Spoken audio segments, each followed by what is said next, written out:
Hi, I'm Elizabeth Noyce, and you're listening to Supergirl Radio.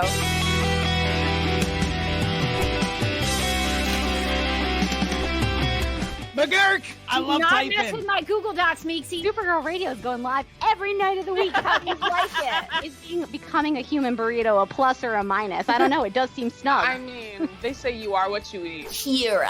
I love that. So I do a podcast called Supergirl Radio, and one of our segments is Lena Luthor, Boardroom or Ballroom, because of her outfit. She looks like a boss in this coat.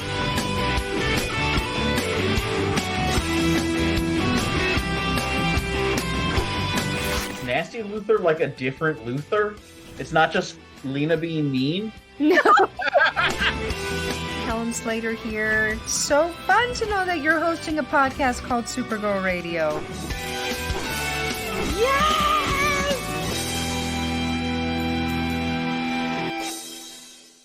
Welcome to Supergirl Radio, your source for all things related to the CW Supergirl TV series and the character of Kara Zor-el. My name is Rebecca Johnson. I'm Morgan Glennon. And this is our 400th episode of the podcast. We have gotten to 400. What you are going to hear in this montage that we have created are going to be We have created. Rebecca did all this editing. I want to just be up at the top of the show saying that I did no work on this 400th episode. This is all you, Rebecca, all you. But you're in it, and you provide some of the best laughs. I was in it. I was involved in that. I did 400 of those episodes. So this montage is going to cover episodes 301 through 399. And just to tease some of the things that you're going to be hearing in those last 100 episodes, we did a lot of things. We wondered, what is art? I think we came to a conclusion about it. Paintings of horses, right?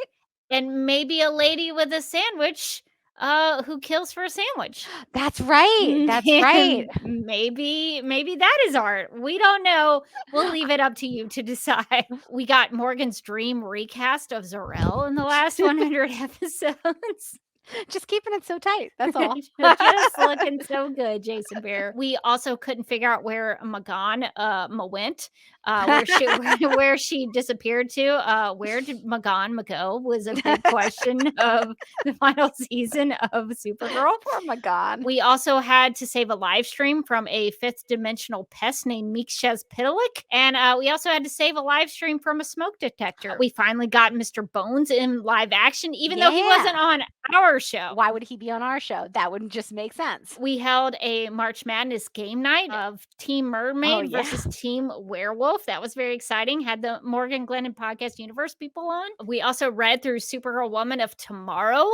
And then we also found out we were going to get a movie based on it. So lots of Supergirl Woman of Tomorrow content in the last 100 episodes. Speaking of which, we interviewed writer Tom King about it. So we got a little behind the scenes on how Woman of Tomorrow was created.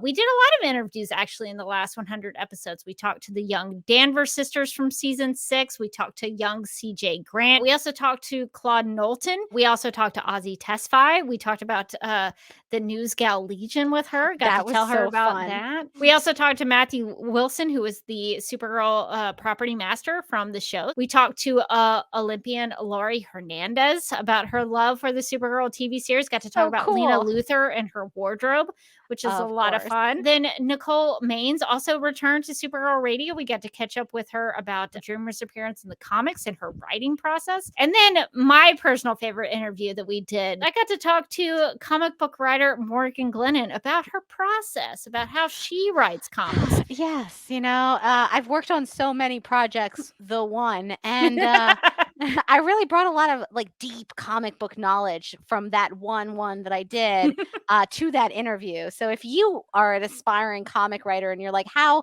can I write just one of them? That's the interview for you. Definitely listen to it. She was a great guest. Thank you. Interviews weren't all we did though, right? We reviewed some fine feature films, cinematic classics, really. Cinematic classics, including, and you know where this is going. You know this is going. Buttons, Buttons, A Christmas Tale. Holly and Ivy with Patricia the librarian. Patricia, poor Patricia. We also talked about Pretty in Pink for Valentine's Day, the start of Ducky Lex Luthor. We bought, in fact, a Supergirl radio brick at the Super Museum in Metropolis, Illinois. We had another Supergirl podcasters roundtable. That's always really fun. I was relieved that the other podcasters didn't know why Lex and Nixley turned into lizard people. That made me feel better about us. No one knows, and no one will ever know. I hope that if at some point in the future somebody asks the writers, they refuse to answer. Let it be a beautiful mystery to us all forever. Speaking of reuniting, we reunited with former Supergirl radio co-host Carly Lane. We brought her back onto the podcast. It was good to hear her perspective on the seasons that we missed with her. Good to see that she also had a lot of the same issues as we did, even though she wasn't podcasting about it week to week anymore. We did a Choose Our Own Adventures with a fictional time-traveling assassin named Fleur de Lis. And this is, I have to be honest, this is the part of the 400th episode I'm looking the most forward to, because I want to follow like the narrative journey of the Fleur de Lis saga, like all in one place. And I think this is going to be, it's going to take you on a magical journey. I think it's going to be amazing. Finally, we had to say goodbye to Supergirl on the CW Supergirl TV series. But then on the more upbeat side, we got to say hello to a new Supergirl in the Flash movie, arguably the greatest movie of all time. So much good stuff in the last 100 episodes of Supergirl Radio, and I've enjoyed it. Thank you, Morgan, for being on the podcast with me, being on these live streams with me. It's a lot of fun. And if you want to, I would highly encourage you to watch the video version, because then you'll also get a lot of the lab cats. There's a whole montage on the lab cats. So you kind of missed that a little bit on the audio version. That's true. You'll want to see the cats on the video version. So no matter how you watch or listen to the 400th episode, I hope that you enjoy celebrating the last 100 episodes of the podcast, and that you enjoy our 400th episode celebration montage. Typically, with a final season of television, you want to promote, hey, this is the last season. Usually. This is the last time you're ever going to see this show. Remember, Supergirl? Us neither. It's the final season. The final season. And then, like, Lex burns what does he burn onto the wall? It's an S shield. Is it an S shield? Yeah. Yeah. It looks like an S shield. Quickly, this whole thing is 8 seconds. And then you see Supergirl's face. Very briefly. You see a lot more Lex. Don't worry. You know that Lex is in it. And then Supergirl's kind of thrown in for a little flavor at the end. It's Katie McGraw in a red wig. And she's like, I am Lena Luthor's mother. And it turns out she wasn't dead the whole time. She faked her own death. She like went underground. She's like a criminal mastermind now. So she's the big bad.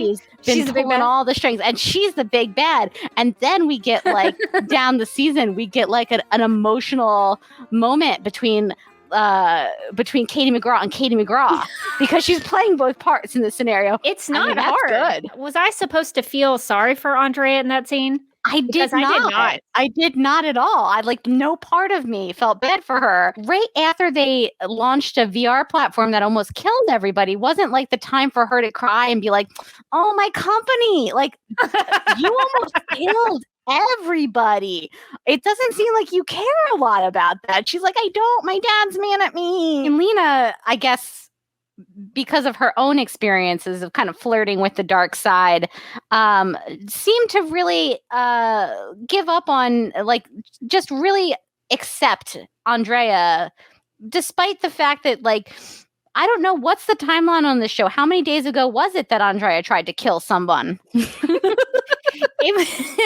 actual murder. She's like, Lena, I do have to say thanks for talking me down from that murder. And Lena's like, please, who among us, right?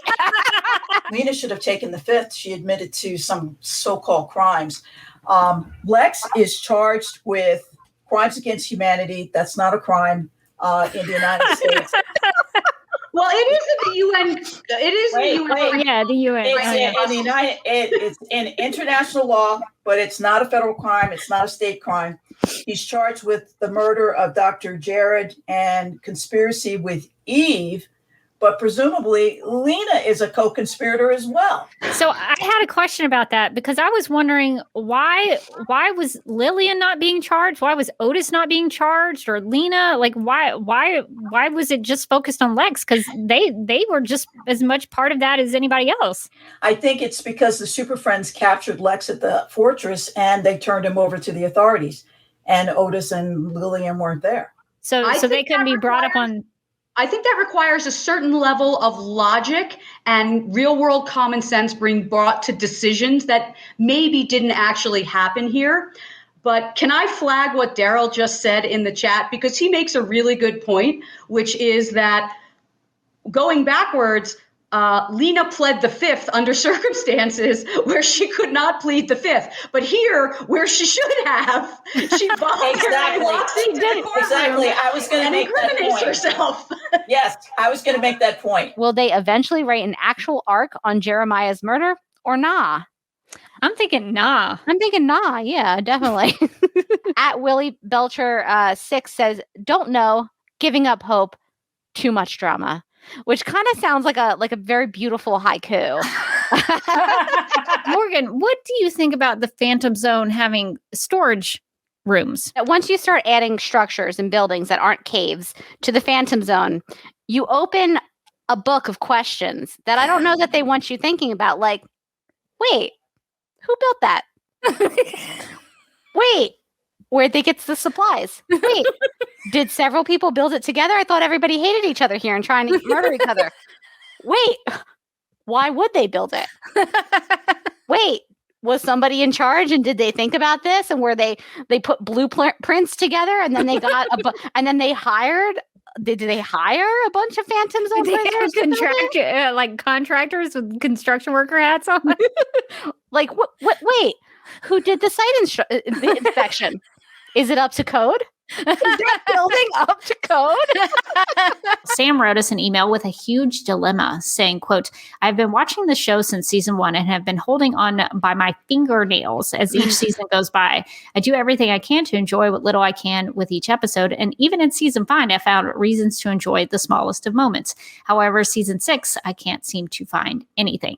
I normally would enjoy a Midvale episode as I find young Danvers episodes to be so rich in backstory and with the Danvers sisters, but the amount of retconning due to Crisis has just made me so furious. I feel like it just entirely disrespects everything that was built in season 1 onwards. I've said to myself that I'm going to stick through the finale as I've gone this far with the show, but given everything with COVID, I'm in Canada where we're in a pretty intense third wave. It just feels like another thing that's stressing me out, and the fan feedback just feels all negative. From listening to your previous season 6 episodes, I don't feel I'm entirely alone on how disappointed I feel on season 6 as a whole, but I wanted to ask how you're both feeling on season 6 as a whole and how you're feeling on Supergirl's show legacy, and if you have any hope that the season will turn around, unquote. So it seems like Sam needs a hope speech. Oh my God. Sam, look at me. Sam, look at me. You can't give up hope, okay? I know that things are tough. I know that we all sat through that Lex courtroom scene and that we want to give up, but we can't because you have to keep hope alive. What would Kara say to you? She would look you in the eye and she would just say hope because she's trimmed down that speech. She's trimmed all the fat out of that speech. She would just look at you and she'd say, Sam, hope. How is she called Cat Grant? I would ask myself. Sure, she's called Cat Grant in the comics and the movies and the TV shows. She's never actually been called CJ Grant, but I needed to know the origin story of when she went from CJ to Cat. It was just we called it so thoroughly last week. What would you like to revisit that? I would love it because we called it. We don't need to see her become Cat Grant, literally become Cat Grant, like the name Cat Grant. Like, no, this is the origin of the name Cat Grant, the origin story. we're watching her become Cat Grant, like become the Cat Grant that we know. I'm assuming that towards the in the end of next episode, like she's going to go off to start her media empire, which she's going to accomplish in 6 short years. And good for her. We don't need her to be like, and you know what? I'm not CJ anymore. Call me Cat. I'm going to throw something at the TV screen because 100% that's going to happen. That's going to happen. Yes. It's going to happen next week. And it's like, we don't have to go. We understand. We don't have to go that literal. They went that literal. As a reminder, we're still running our Flat Supergirl photography contest. Flat Supergirl could be doing an activity. Is Flat Supergirl driving? She shouldn't be. She can't reach the pedals. You can put her on a pen or a pencil and then just take creative pictures of her. Where does she want to go? Ask her. Talk to her. Really commune with Flat Supergirl. Your friends and your family are going to be worried. It doesn't matter. They don't understand you. Only Flat Supergirl does. It's going to turn out to be like a creepy Annabelle situation with your Flat Supergirl. And I'm sorry if your Flat Supergirl is haunted. Our disclaimer is that is not our responsibility, and we're sorry about that. Okay, I have to confess, I don't know where my Flat Supergirl is anymore. Oh no, what happened to her? We've had to pack up several times to go to different islands, and I'm like, I don't know where she is anymore. What did I do with her? So, Flat Supergirl, where are you? So I'm going to have to print out a new one when I get home. I was going to take her on somebody in Hawaii is going to be like, what? Like she's gonna like float on the breeze or something to somebody. She's gonna roll up on a beach somewhere. It's you know what? In my mind, it's like somebody sitting on the beach. They're really sad. They're having a bad day. They're like, if only I had something to give me hope. And then in flutters Flat Supergirl. And it's time for us to announce our winner. Now we got a lot of great entries. Flat Supergirl did a lot of things the last couple months. Yeah, talk about variety. She did a lot of things. More things than I've probably done the last couple of months. She saw some things. She took in some sights. She hung out with some friends. So we are very proud to congratulate the winner of the Flat Supergirl contest. Congratulations to real life zookeeper at Theater Penguin 7 on Instagram. Were you surprised by the script? Did it take a lot to sort of think through because it involved a lot of time travel? Yeah, I was shocked when Kenny was like, Kenny's back. I was like, that's exciting. So for Kara. So I read the episodes like 4 or 5 times because I'm a visual person, and reading it, I was very confused. And then I had this giant 5 pages that I just wrote out the timeline, because Kara also time travels. Right. Yeah, there's a lot of time travel. It's hard to keep track of. And so I had to write out a time and be like, okay, in these scenes you haven't time traveled yet, and in these scenes you have, and then here you're back. But I got it. It was like a little puzzle. It was kind of fun. Yeah, it was kind of weird to navigate, but seeing it made a lot more sense. The main responsibility that I felt was honoring her portrayal of Alex. And what was really helpful is when we got to Canada, one of the producers called both Bella and myself and said, so here are the most important episodes for your character that you need to watch so that you can understand where you eventually end up, and also so that you can just study the person that you're trying to play. So a huge episode for me that I pulled a lot from was the episode that Alex comes out and realizes that she's gay. And I studied a lot of her mannerisms in that episode and studied the cadence of her speaking. And I studied the cadence of the way that she walked and the way that she yelled at Kara. That was a very specific thing to get down. I did a lot of yelling at Bella. Listen to this, ladies. The audition was, all my lines were with Nicole. That was one scene, right? And it's Nicole listening to Silas as he recounts his backstory. My husband was falsely accused of theft. He was sentenced to 6 months in the Strikers. Huh. That's different. So, see? They didn't want to ruin it. Oh. That's interesting. Yeah. They took Owen from me. That's all the same. Blah, blah, blah. I failed. Blah, blah, blah. And she says, I'm sure I can replicate your technology. That was Brainy's line, actually. And I say, the tech is the easy part. People talk about Strikers as a place where time does not pass, but it isn't what makes it terrible. It's the guards. Ha ha. No phantoms mentioned. What does Cat Grant hate more? Whole milk in her lattes or eating at Chipotle? Eating at Chipotle. She hates eating at Chipotle. Like being around all those people, like germs. Like, no, thank you. The idea of Cat Grant standing in line at a Chipotle and then walking down the line, picking out what needs to go in her burrito is, I can't imagine it. There's no scenario in which that ever happens. Guardian the Comics has a little team of kids who help him called the Newsboy Legion. I'm not sure if you're aware, but they're kind of like a ragtag group of kids who he sort of adopts, and they're kind of street kids, and they help him out with all of his missions, and they're sort of like his confidential informants on the street.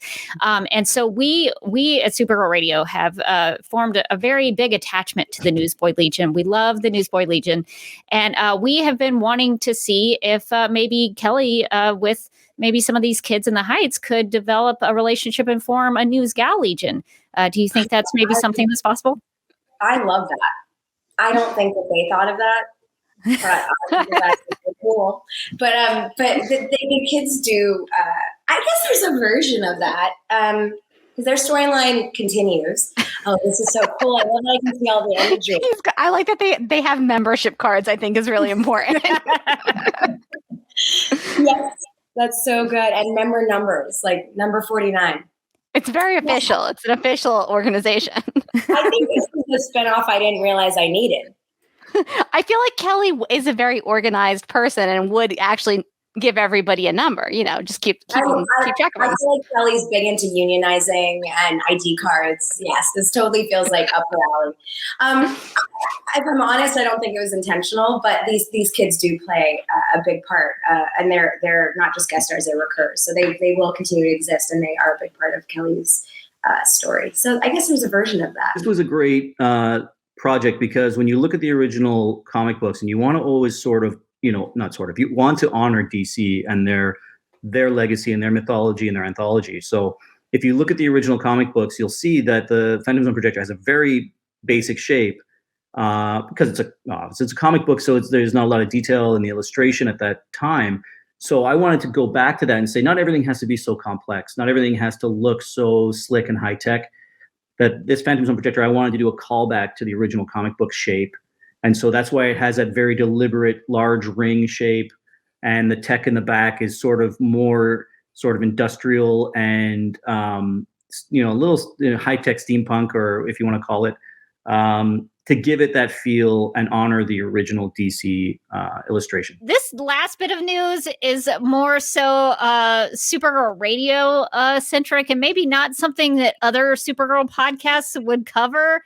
But this is something that's really specific. But this is the hard-hitting news that we're not afraid to take on, okay? We're not afraid to take on the tough, controversial topics. Rebecca, let's get into this news. So in our last bit of news, according to Deadline.com, quote, Judith Light will star as Blanche, I think, Knopf, co-founder of the Knopf Publishing House. Knopf, who was married to publishing giant Alfred A. Knopf, is widely credited with bringing in Childs, Julia Childs, hugely successful Mastering the Art of French Cooking book. Knopf worked with a swath of top writers during her career, including Sigmund Freud, Albert Camus, John Updike, and Raymond Chandler, as well as Julia Child. HBO Max picked up to series Julia in January after ordering a pilot. The 8-episode series sees Happy Valley star Sarah Lancaster play Child with David Hyde Pierce as her husband, Paul. The series is currently in production, unquote. So I thought we should really address this. Because I have a sense that maybe we're not going to get Judith Light in the final season of Supergirl, and I'm a little heartbroken about it. Listen, I love and light to Judith Light. This seems like a great opportunity. She's going to kill this part. I know it because she kills everything because we damed her. Do you remember we damed her? We did dame her. We have previously damed Judith Light. So I know that she's going to really take on this role and make it her own. But for us here at Supergirl Radio, there's a sadness to this news. Because it means that she will probably not be available for the guest star that we all want and they need, I think, going into the last stretch of episodes in Supergirl. We've asked for so many things during this podcast. What is a little thing like bringing on Dame Judith Light just for us? I know we have a lot of Judith Light super fans on this podcast as well as ourselves, so we just like to give the occasional update on what she's up to. I think it's cool that they are giving her a little bit of color. It looks gold. And of course, on our Guardian character spotlight, we talked about the different variations of Guardian. There are many, actually. And one of them is the Golden Guardian. So so this may be who she is. I'm a little disappointed it's not a Hornblower. That would have been my preference. Right there. It was right there for the taking. I mean, she could have had the horn. She could have used it to, portal herself into different dimensions. I mean, that would have been great. She could have kept the shield, but imagine the power of a shield and a horn. Then she could be everywhere she needed to be to give people therapy. You would just hear it like you would be like having an existential crisis, and you hear like, and then suddenly Kelly's there, and she's like, "Tell me how you really feel about this." My great fear is that there's a Superman show every 10 years. There's always going to be a Superman show every 10 years. They can't help themselves but to do a Superman show. But a Supergirl show might be harder to get again. And I think we were very fortunate to get a Supergirl show in the first place. So my great fear is that it won't end well, and that we won't have another one. So I'm hoping that, my greatest hope for the show is that it just really sticks to the landing and tells a really good Kara story by the end of it. Because it does frustrate me a little bit that, we have all these great characters, but sometimes I feel like the show puts too much emphasis on the other characters. Mm-hmm. And there's not, like there was an episode this season, Welcome Back, Kara, and it had a lot of Kara in it. And I was so shocked that there was so much. I mean, it was an episode about Kara, and I was loving it. That's probably, to talk about my favorite episode, I think Welcome Back, Kara was my favorite episode just because it dealt with Kara's fallout from being in the Phantom Zone and really dealt with her emotions. So I think that's one thing that I hope the show kind of leans into it. They're going to have to, get Kelly to be Guardian, and they're going to have to probably do some romance with Alex and Kelly. And I hope they, adopt that little adorable girl that we met at the foster care home. So they have to, touch on all these other characters and kind of wrap their story, which is hard. For the final season, to wrap up all of the characters and have everyone in a good place by the end of it. So I'm curious to see how they get there. We need to catch up on Morgan's thoughts on the episode she missed while on her honeymoon. So what I thought we could do is I'm gonna prompt you with some topics, and then I'm gonna give you 2 minutes to talk about whatever you think about those topics. Kellex turning into Garbage Man. Chef's kiss. Just chef's kiss. That was probably, for me, I don't think that this is a shock, the highlight of the last 3 episodes that I watched. Kelly's motivation to become Guardian. Go. Really big opening for the news gal or news boy Legion there. I mean, if they didn't set it up, if that's not her happy ending, I don't know what is. Put a newspaper into those little orphans' hands and let's go. Esme, the sassy foster kid that Kelly meets in the foster home. Go. I mean, they gave her even a better origin story for the name Guardian than they did for James. He was just like, I think it's like, Guardian will be my name. And you're like, all right, James. And she said, now you have a cute little sassy foster kid going, you're like our Guardian. She's like, I like it. I like it, even though it was James's name, but I'm stealing it. William Day's off-screen girlfriend. Go. Is this like a situation where it's his girlfriend, but she lives in Canada, and you're like, you can't see her. You can't see her. No one sees her. She's really busy. Lena investigating her family history. When she said, she was like, I'm going to investigate my family history. I'm going to go back to, and I whispered, Ireland? and then she said East, and I was like, no, that's not where you're from. The people in the chat really liked this format. We should maybe do this again. I have not been this excited about a villain in so long on this show. And I think it's because in season 4, the villain was bigotry. And season 5, society. And season 5, the villain was technology. And so there was no real the real villain is personal villain is systemic injustice. It's like, yeah, I would love to we would love to get rid of that, but can she punch it? Like, I think there was Katie McGraw in a wig that was definitely eating her face. That wig had plans to just devour her whole. Oh God. Oh, it hurts to look at. It's like a solar eclipse. You really shouldn't look directly at it. My favorite thing about Andrea, when she had that phone call with Lena, she told Lena, "You are your mother's spitting image." And the wig is like, it's not even on her head. That's, I think, the more important thing. It's like precariously perched. It's like if you were wearing a jaunty hat and you wore it a little ajar, like a little sideways. What does the chat say? Katie McGraw's Elizabeth Walsh wig. Is it working it or wiggy? We got a lot of wiggies in the chat. Just want to share these for posterity. There's a hard wiggy from Paula. Wiggy. The wig itself was just, it was like its own character. I think it went through its own character progression, its own character arc. It starts out happy. It ends up sad.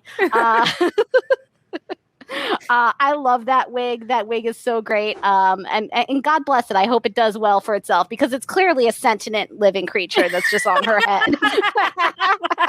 Sarah, Anna, Morgan, and I have talked about the wig. What are your thoughts on the Elizabeth Walsh wig? It conjures up like theme songs from 80s show, like Full House. That wig was doing like a whole performance, but I could also see that wig like laughing by the Golden Gate Bridge with all of its wig children. Like, yeah, and like tossing a hat in the air. Like, yeah, the wig takes off its own hat and throws it in the air. That's what I'm saying. You're gonna make it wig. Mary Tyler Moore. Yeah. What if she inherits the wig and that's what gives her powers? Because here's my thing. And then she has to put the wig on. Listen, I've moved past the wig, but can we talk about? Have you? I haven't. And I never will. We don't wear lab coats very often. Oh, interesting.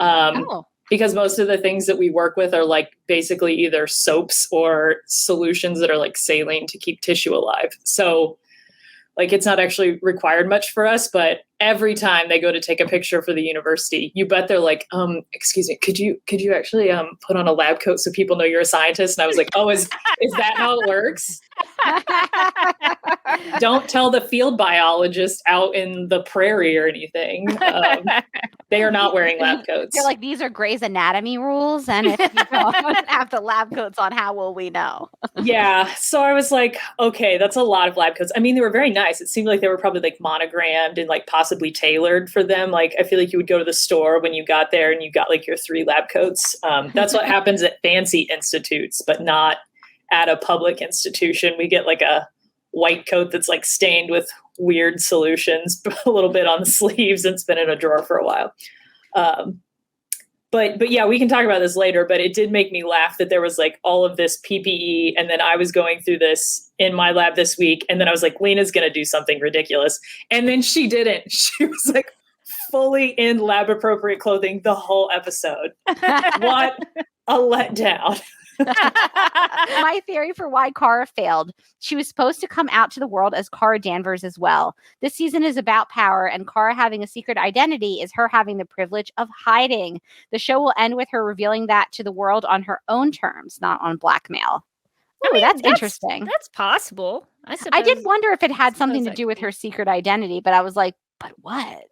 Yeah, I mean, I think you could do that. You could end the show with her saying, "Hey, I'm Kara. I work at Catco." Like, what's her reporter job going to look like after that? I've been covering myself for several years. It is a huge journalistic breach of ethics. I understand that.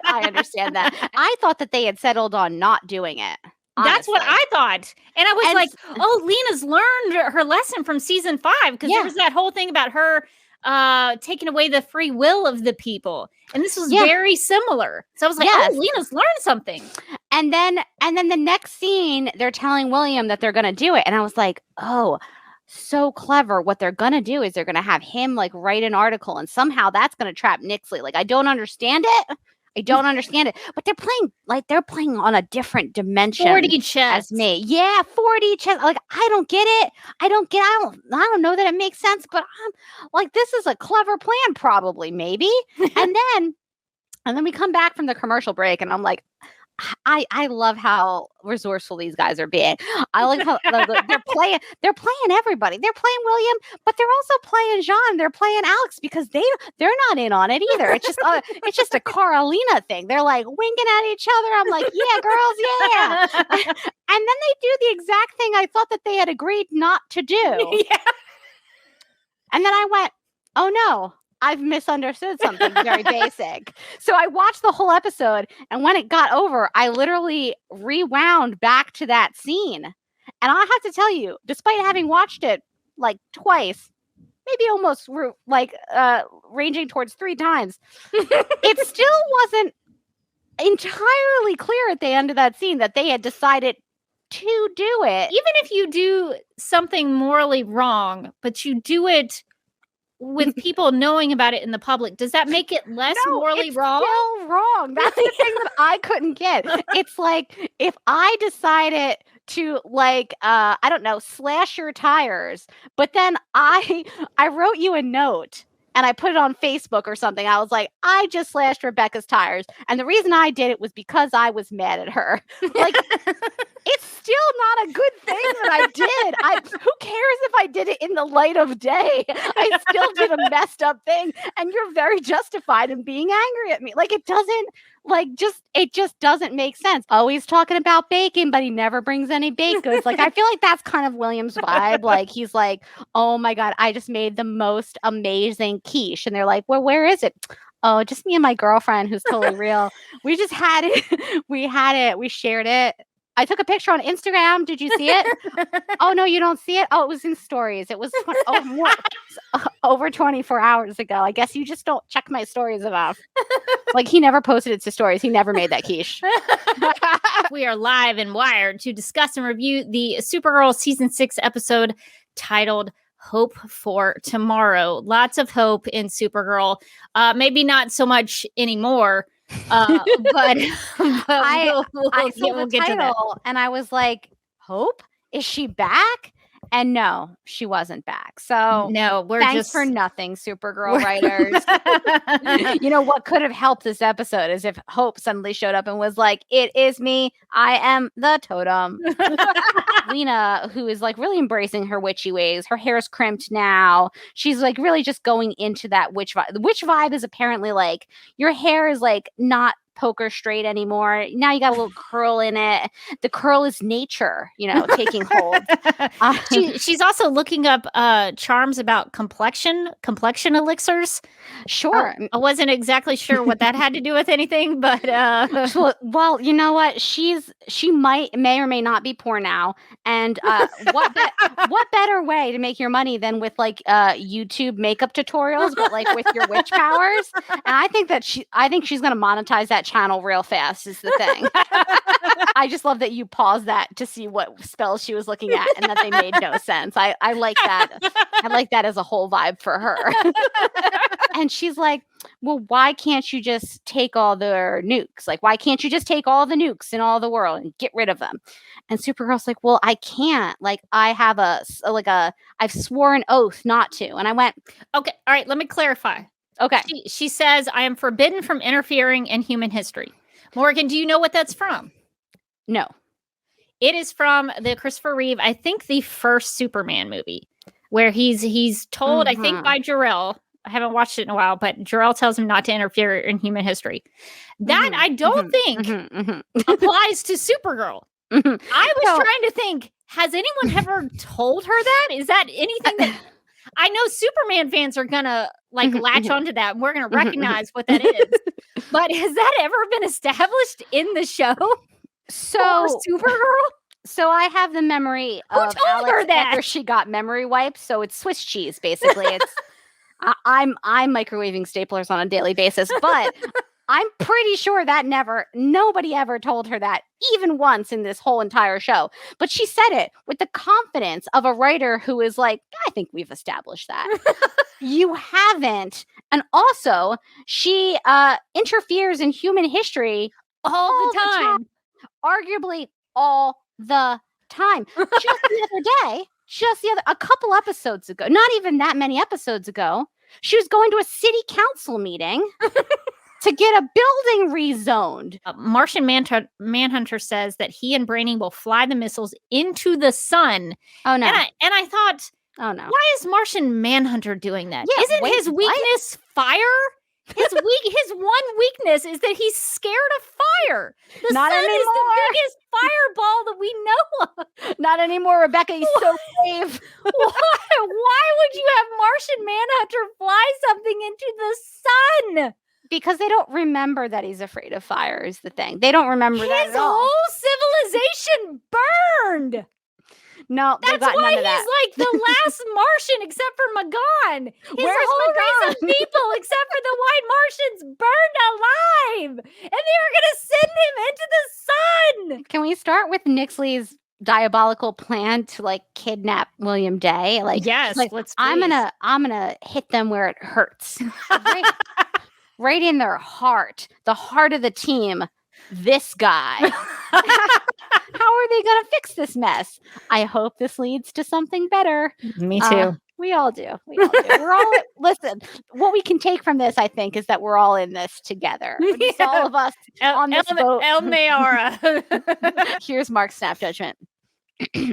On the eve of the Supergirl series finale, you are abducted by relatively kind aliens. Always something with these. Okay. You are allowed to bring one loved one with you, and they promise no harmful experiments or nasty probing will be performed, but you will never return to Earth, and you will never see the rest of your friends and family again. Or you find out how Supergirl ended. Okay. Or before the series finale, you take a job as director of social media for the CW Supergirl and Supergirl Writers Room accounts, meaning you're the one who has to read and respond to Twitter and Instagram, and you sign a contract that makes the job impossible to leave. Then, in the series finale, the following happens. Kara decides a totally free and available Mon-El is the true love of her life and goes to the 31st century to be with him. Nia and Brainy stay together in the present day. Alex and Kelly and Esme live happily ever after, and William's Canadian girlfriend turns out not only to exist, but is revealed to have been Lena all along. And the two of them go off into the sunset, making googly eyes at each other. Now, the question is, do you get abducted by aliens? Or do you become the social media manager of Supergirl after that finale? If we can't follow this, I feel like that's a big problem for the show. Like, not only do we watch it every week, we then talk about it every week, like extensively. And I'm still struggling to follow what's going on with these totems. And I make beautiful Google Doc notes that have highlighters. Yes, you take extensive notes. I pause multiple times to yell at my husband about how it doesn't make sense. Why won't it make sense? I just don't understand. Like, if we can't follow it, like the person who's just kind of idly watching the show, what hope do they have? I feel bad for that person who's just like, I don't know. And then they got the soap, but then they lost the soap. And I guess now the soap's the child. Do you think that's actually a blissful way to watch the show? Yes. At Mark HB PWM said, honestly, I liked it. I've accepted that the totem rules are Calvin Ball. What's Calvin Ball? It's related to Calvin and Hobbes. Calvin Ball is a game invented by Calvin and Hobbes. Calvin Ball has no rules. The players make up their own rules as they go along, so that no Calvin Ball game is like another. Rules cannot be used twice, except for the rules that rules cannot be used twice. And any plays made in one game may not be made again in any future games. I like the idea of him being like, oh my God, I wrote you a love poem and here it is. And Nixley just being like, yes, it's honey, it's great. It's great. And then he like leaves the room and she's like, oh my God, this is not good. I don't know how to tell this is not good. And he's like, Nixley said my poetry is great and I'm really going to lean hard into it. And she's like, what have I done? What if the opposite happens and she's like, this is the greatest poem that's ever she's been like, written. oh my God, Lex, you have a gift. You have to continue writing. End the show with season 5 or end it with season 6. Season 6 had the young Danvers sisters. It had the Phantom Zone. It had Mixie. Kelly became Guardian. So there's some elements that have been good. Season 5, though, not much. 5. There was Rama-Khan. Oh, there was Rama-Khan's Rama Wine. Okay, there was Rama-Khan in season there was 5. Hope. But that's about it, honestly. Yeah. For me, I think season 6's good outweighs the good of season 5, although the Rama-Khan mention is a really strong selling point. I guess I would have to say season 6. This is a really tough one because I feel like if you go out on the season 5 finale, you spend forever wondering who is Leviathan? And you Who's the head of Leviathan? Who's the head of Leviathan? You don't get the closure of it doesn't matter, no one cares that you got in season 6. You might have thought it mattered. You might have been led to believe it would matter, and you would be wrong, like we were wrong. We get a truly epic season 6 finale, which introduces everything you've ever wanted on the show. Comet the Super Horse, Snapper Car Snapping, Director Bones, Supergirl as a soap opera star. All of it. That you both get to podcast on, but you have to end the podcast following the final episode forever. Or you get this junky season, but can get to continue doing the podcast as long as you both want to. Oh, that is not fair. That's not fair. I think actually some of our better episodes of the podcast are the ones where we really didn't like an episode. That's true. So I think I would rather take the junky season, but continuing to do the podcast. I'm going to go the same direction. I think that like sometimes the podcast really comes alive when you're angry. The last 3 seasons of Supergirl is a constant feeling of deja vu. It's like you're watching the same season over and over again, only it's getting worse. Did we know about this bridge? They did mention the Omega Hedron. They mentioned the Fort Ross crash site, which I was like, okay, so they do sort of remember season 1. But did the Omega Hedron, somebody in the chat let us know, did it explode? Because that's what it sounded like. I just remember like General Lane and Maxwell Lord like having it at the end of season 1. And then it felt like it was like a thing that they were setting up for season 2, and then it moved networks and maybe some ideas about what season 2 was going to end up being, and then it never came back into play.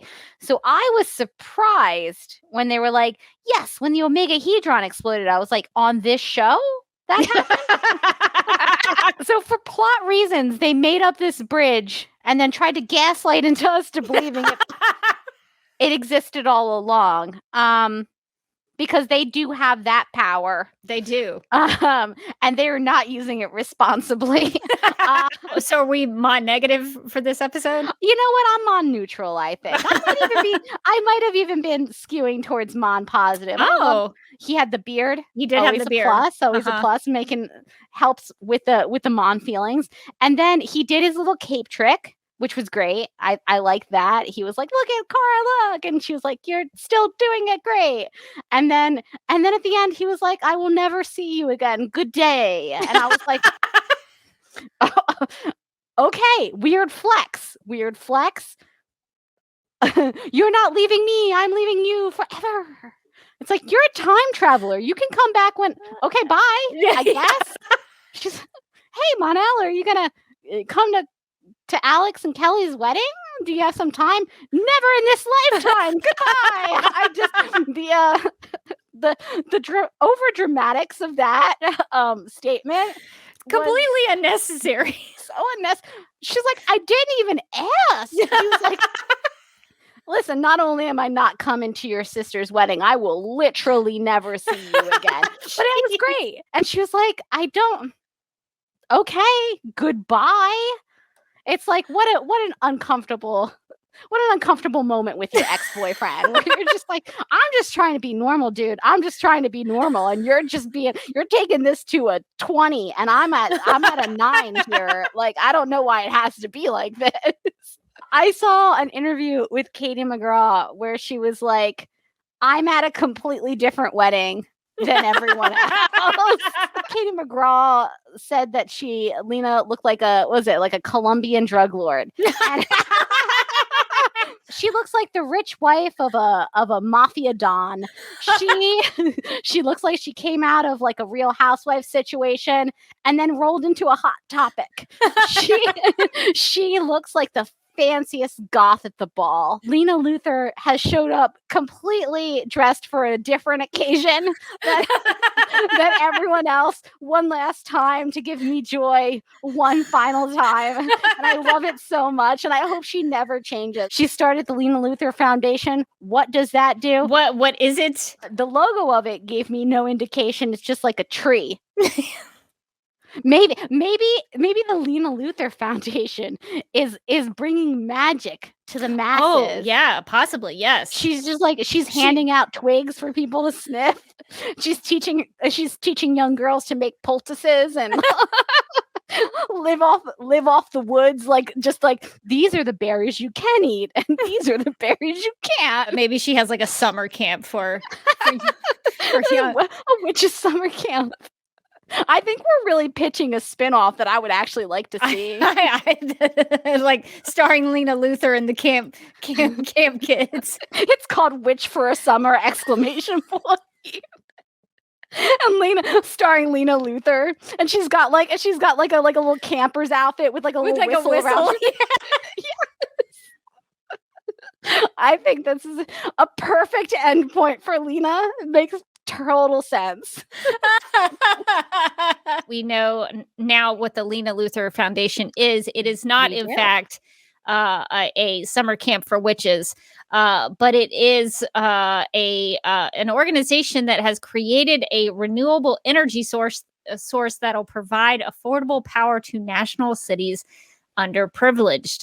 So did you expect that out of the Lena Luthor Foundation? What are your thoughts on now that we know what that is? To be honest, I thought that the Lena Luthor Foundation was going to involve more trees, given the logo of the foundation. Could the trees be part of her initiative? Ooh, they could. What if part of her initiative for cleaner energy, she's like, you know what? We need more trees. What if she's just like walking around? She's just got a pocket full of seeds. She's just kind of like dropping them. Like Johnny Appleseed. She goes. Behind her, a forest. And I liked that she got to be editor-in-chief of Catco. That I thought was really cool. Oh, it's almost like we maybe had already talked about that 2 years ago. I feel like we should maybe go back in time 2 years to revisit when we talked about that. I never really thought about this until now, and I don't know why. But now, if it was my show, I would have Kara's endpoint for her to be the Cat Grant at the end of the show. Yes. Am I late to this party? Oh, I like that so much. Did everyone else come to this conclusion before me, and I've just now had this realization? I mean, I don't think so. I think this is something that we're discovering right now. We are the only ones who have thought about this. We are the only people who have ever thought this thought. How dare you, Rebecca? At Super Sidekick says, please explain Lex and Nixley becoming lizard people mid-battle. I'm so lost. I'm glad that this was brought up. When I was watching the episode, I screamed, what, why? Why is this happening? What, why? And it was really never explained. The Nixley one is much more lizardy, and also it's a lizard with bangs. I didn't know that a lizard with bangs was something I needed in my life until I saw it on Supergirl, and then I was like, Lizard Girl, you working it. At SL Fricky said, hope.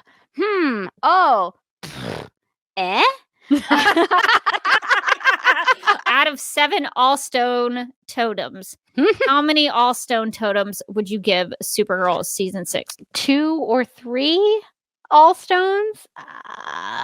Maybe. I'm going to 3. 3 seems fair. 3 seems fair. It's generous, I'm going to be honest. But I'll stop on 3. 2 feels rough.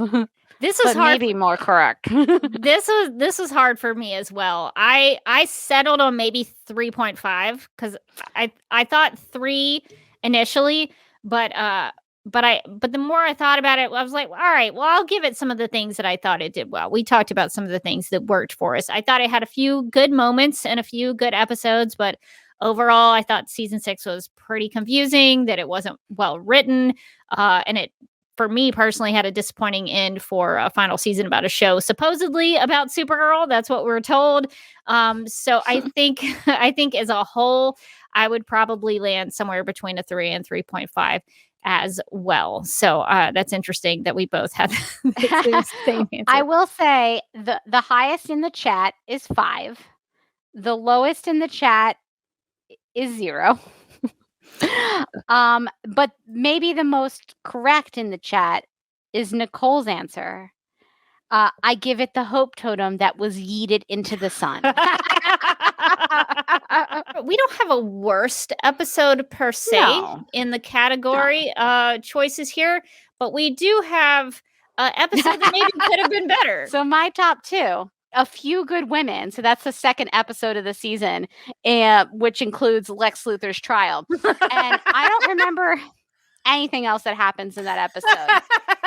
Because the trial blotted it out of my mind, like a sort of like a full eclipse situation where maybe something good happened.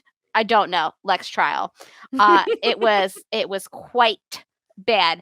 And then, then my second, my other one that's in contention right now is Hope for Tomorrow, which is where she throws the hope totem into the sun, just into the sun, just directly into the sun. Her whole thing is hope, but in the critical moment, she was like, "Into the sun, you go." That one was confusing on like a variety of levels. It's really hard to describe, and so I've got these 2 where one is like has a really bad thing in it, and then the rest of it is so unmemorable that I don't even recall what happens. The other one where it's like every aspect of it is kind of bad. And so I feel like I have to go with the one where it's just sort of bad all the way through. Maybe there was something great besides that Lex trial. I don't know. I don't remember it. So I'm going to go with Hope for Tomorrow. I feel like if your main character's main thing is hope and you have them throw it into the sun, like quite literally into the sun, there should be some you don't need it. That should be a choice that you're making on like a grand character level that you need to address. The next episode can't just be like, all right, guys, pot stickers. I've always been a Brainy and Nia shipper and fanatic, and so the way they were able to build their relationship, make it a little more grown up, even though it was weird, very weird at the end how he was going to leave and then didn't, and all that. Do we think the Kaluans are just an extinct race now? I think it's lights out for them. Behr will portray a famous or noted Kryptonian who plays a significant role helping Kara when she faces circumstances beyond her control. Now, as a Roswell fan from back in the day, original Roswell, not this new Roswell, original Roswell, I am so happy that Jason Behr is going back to his roots playing aliens. The Zor-El, who's been in the Phantom Zone for a really long time, still looking great, by the way. Jason Behr. Time doesn't pass there.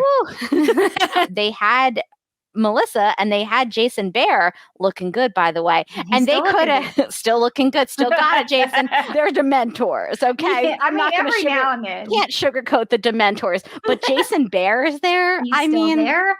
He's still there. Still looking good, Jason Behr. I have a question about the fate of Zor-El, aka Jason Behr. Still keeping it tight. He's still looking good. They're looking so good. How has she grown as a character? I guess the question is, should she grow as a character in the Phantom Zone? I mean, yes, I think in theory she should have. She met her dad. Jason Behr's looking great. Still looking good. Still looking good. Still holding it down, Jason Behr. Zor-el makes appearance. Jason Behr. Hey. How are you? Oh, it's been a long hiatus, Jason Behr. How you doing? Still doing good? Still looking good. Still looking good, Jason Behr. I have a question about the Phantom Zone. Does Zor-el need to come back and get Kara out? That's the thing, is I think he must. I think he's the only one who knows how to get in and get out. He's the only one who's done it before. Maybe he has to wear the outfit again. Maybe that has to happen. Listen, if we can get Jason Behr back on the show, looking so good, and we can just get him back for me, that would be really nice. Her dad, she thought was dead, was Jason alive. Behr. He was keeping it tight. Keeping it so tight. Favorite guest star. The right answer is Cat Grant. It was great to see Callista back. Yeah. My answer is absolutely Jason Behr. Listen, do I think that they wrote Zor-el fantastically? No. Did I expect that there was going to be more of like an emotional reunion between father and daughter? Yes. Was there? No. But none of that was Jason Behr's fault. He tried his best. He did. He looked great while doing it. 100%. And so for that, I give it to Jason Behr. I thought it was cool to get to see Krypton before, boom, and get to see her family, all of which have been recast. In a lot of ways, this really was a different time for Kara. Sure, yeah. Her mom looked different. Her dad looked different. Let's be honest, not keeping it as tight. Better portrayal of Zor-el, Robert Gant or Jason Behr? I liked Robert Gant. I thought he did a good job, but Jason Behr really brought him to life, I think. Jason Behr really brought the gravitas to the role. He really imbued Zor-el with like a lot of anger and environmentalism, a lot of sadness in the Phantom Zone. He was like, oh, it's terrible here. But also looking so good for a man who's been stuck in the Phantom Zone. What you doing? What's your fitness regime there? He's like, listen, every day I run miles being chased by Dementors. And it's like, well, it's working for you. They should definitely keep Magan around, though. At Anthony Nia said, a solid episode with a great cliffhanger. My only question is, where is Magan? Wait, I'm sorry. I just need to stop reading this tweet and just really think about it. Oh my God. Did they ever explain? Okay, I'm sorry. Anthony says, now AWOL for 7 episodes. Supergirl being in the Phantom Zone means that Supergirl's not in National City, and that could be a problem. It was just like everybody was just like, oh well, gotta find Supergirl. It wasn't you didn't see Magan's out there patrolling. So that's no one's even brought her back. No one's even brought her in. No one's even said, Magan, listen, you can stop patrolling. Poor Magan is still out there patrolling. Alex is a talented painter, a skill that she's kept deep inside. She, while she was getting her PhD, but also rising up the ranks in the DEO, it was a very stressful time for her. She also had a drinking problem, all simultaneous. And she would go home, and sometimes just to let off steam, she would paint fairies. That was kind of what she was best at. And so in this case, she's like, who we really miss, who all of us really miss, and we don't know where she is Magan. So I'm gonna the closest you're gonna get to Magan is I'm gonna paint her on your wall. None of us remember to wonder where she is or ask about her or just check in on her. But she's there on your wall. So don't worry, she's just fine. One presumes, can't know. I was trying to think of how they could use that in the story. And what I would do is I would have Magan stuck in the painting. What if you just heard from the corner, guys, it's me, help. That's why we haven't seen her. She's stuck in the painting. She's stuck in the painting. Supergirl, she disappeared for months on end, and nobody even talked about that. Nobody seemed to miss her. Yeah. Nobody even noticed. You know why? Because Magan was out patrolling.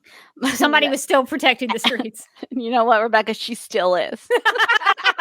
Would you rather find out who was the leader of Leviathan, or find out where Magan has been? Or find out where Magan, where did she go? You can't have Supergirl without Supergirl. The better option would have been to like try to pitch a spin-off. Yes. With like a character from Supergirl. So you try to pitch the Dreamer spin-off, or the Sentinel spin-off, or the Space Dad spin-off. He's finally going to find Magan in that painting. That would make such a great show. Like his search for Magan. Like, where is she? What is she doing? I would watch that show. He's like, I was told in the future that we have a child, but how can we if I never find her?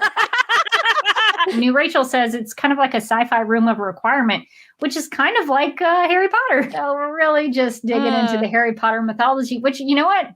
I don't even hate it. Like, I think I'm fine with it. I think it's cool. Let's do it. There's not as many owls as maybe there could be. I could maybe use some more owls. I mean, if we're going to go full Harry Potter, I mean, at least give us some pet owls. What would you rather have happened to you?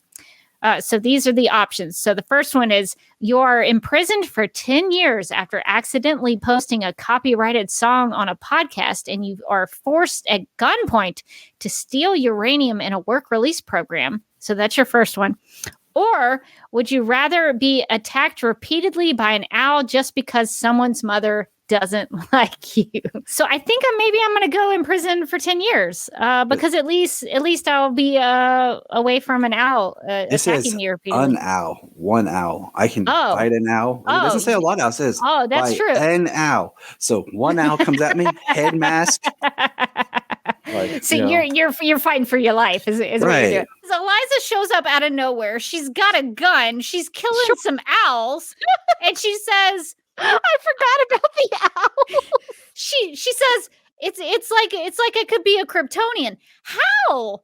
What? How does that make sense? It doesn't. Because she's got a gun. How does shooting owls with a gun make her like a Kryptonian? I mean, maybe he likes being a trash monster. Maybe he's like just coming in with like some takeout in his hand. You can't see it. He's like, hey, you guys, game night.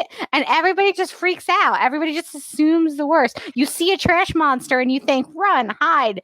But maybe he just wants to hang out. Yeah, maybe he's a nice trash. We're being too judgmental of the giant trash monster. I think Garbage Man probably has his reasons. I think we're prejudging Garbage Man. I think we should just let this play out. I did like seeing Calyx again. I was like, hey, buddy. Didn't really know the future, what the future was going to hold for Calyx. Murdered a couple times. Garbage monster. I completely forgot about the garbage.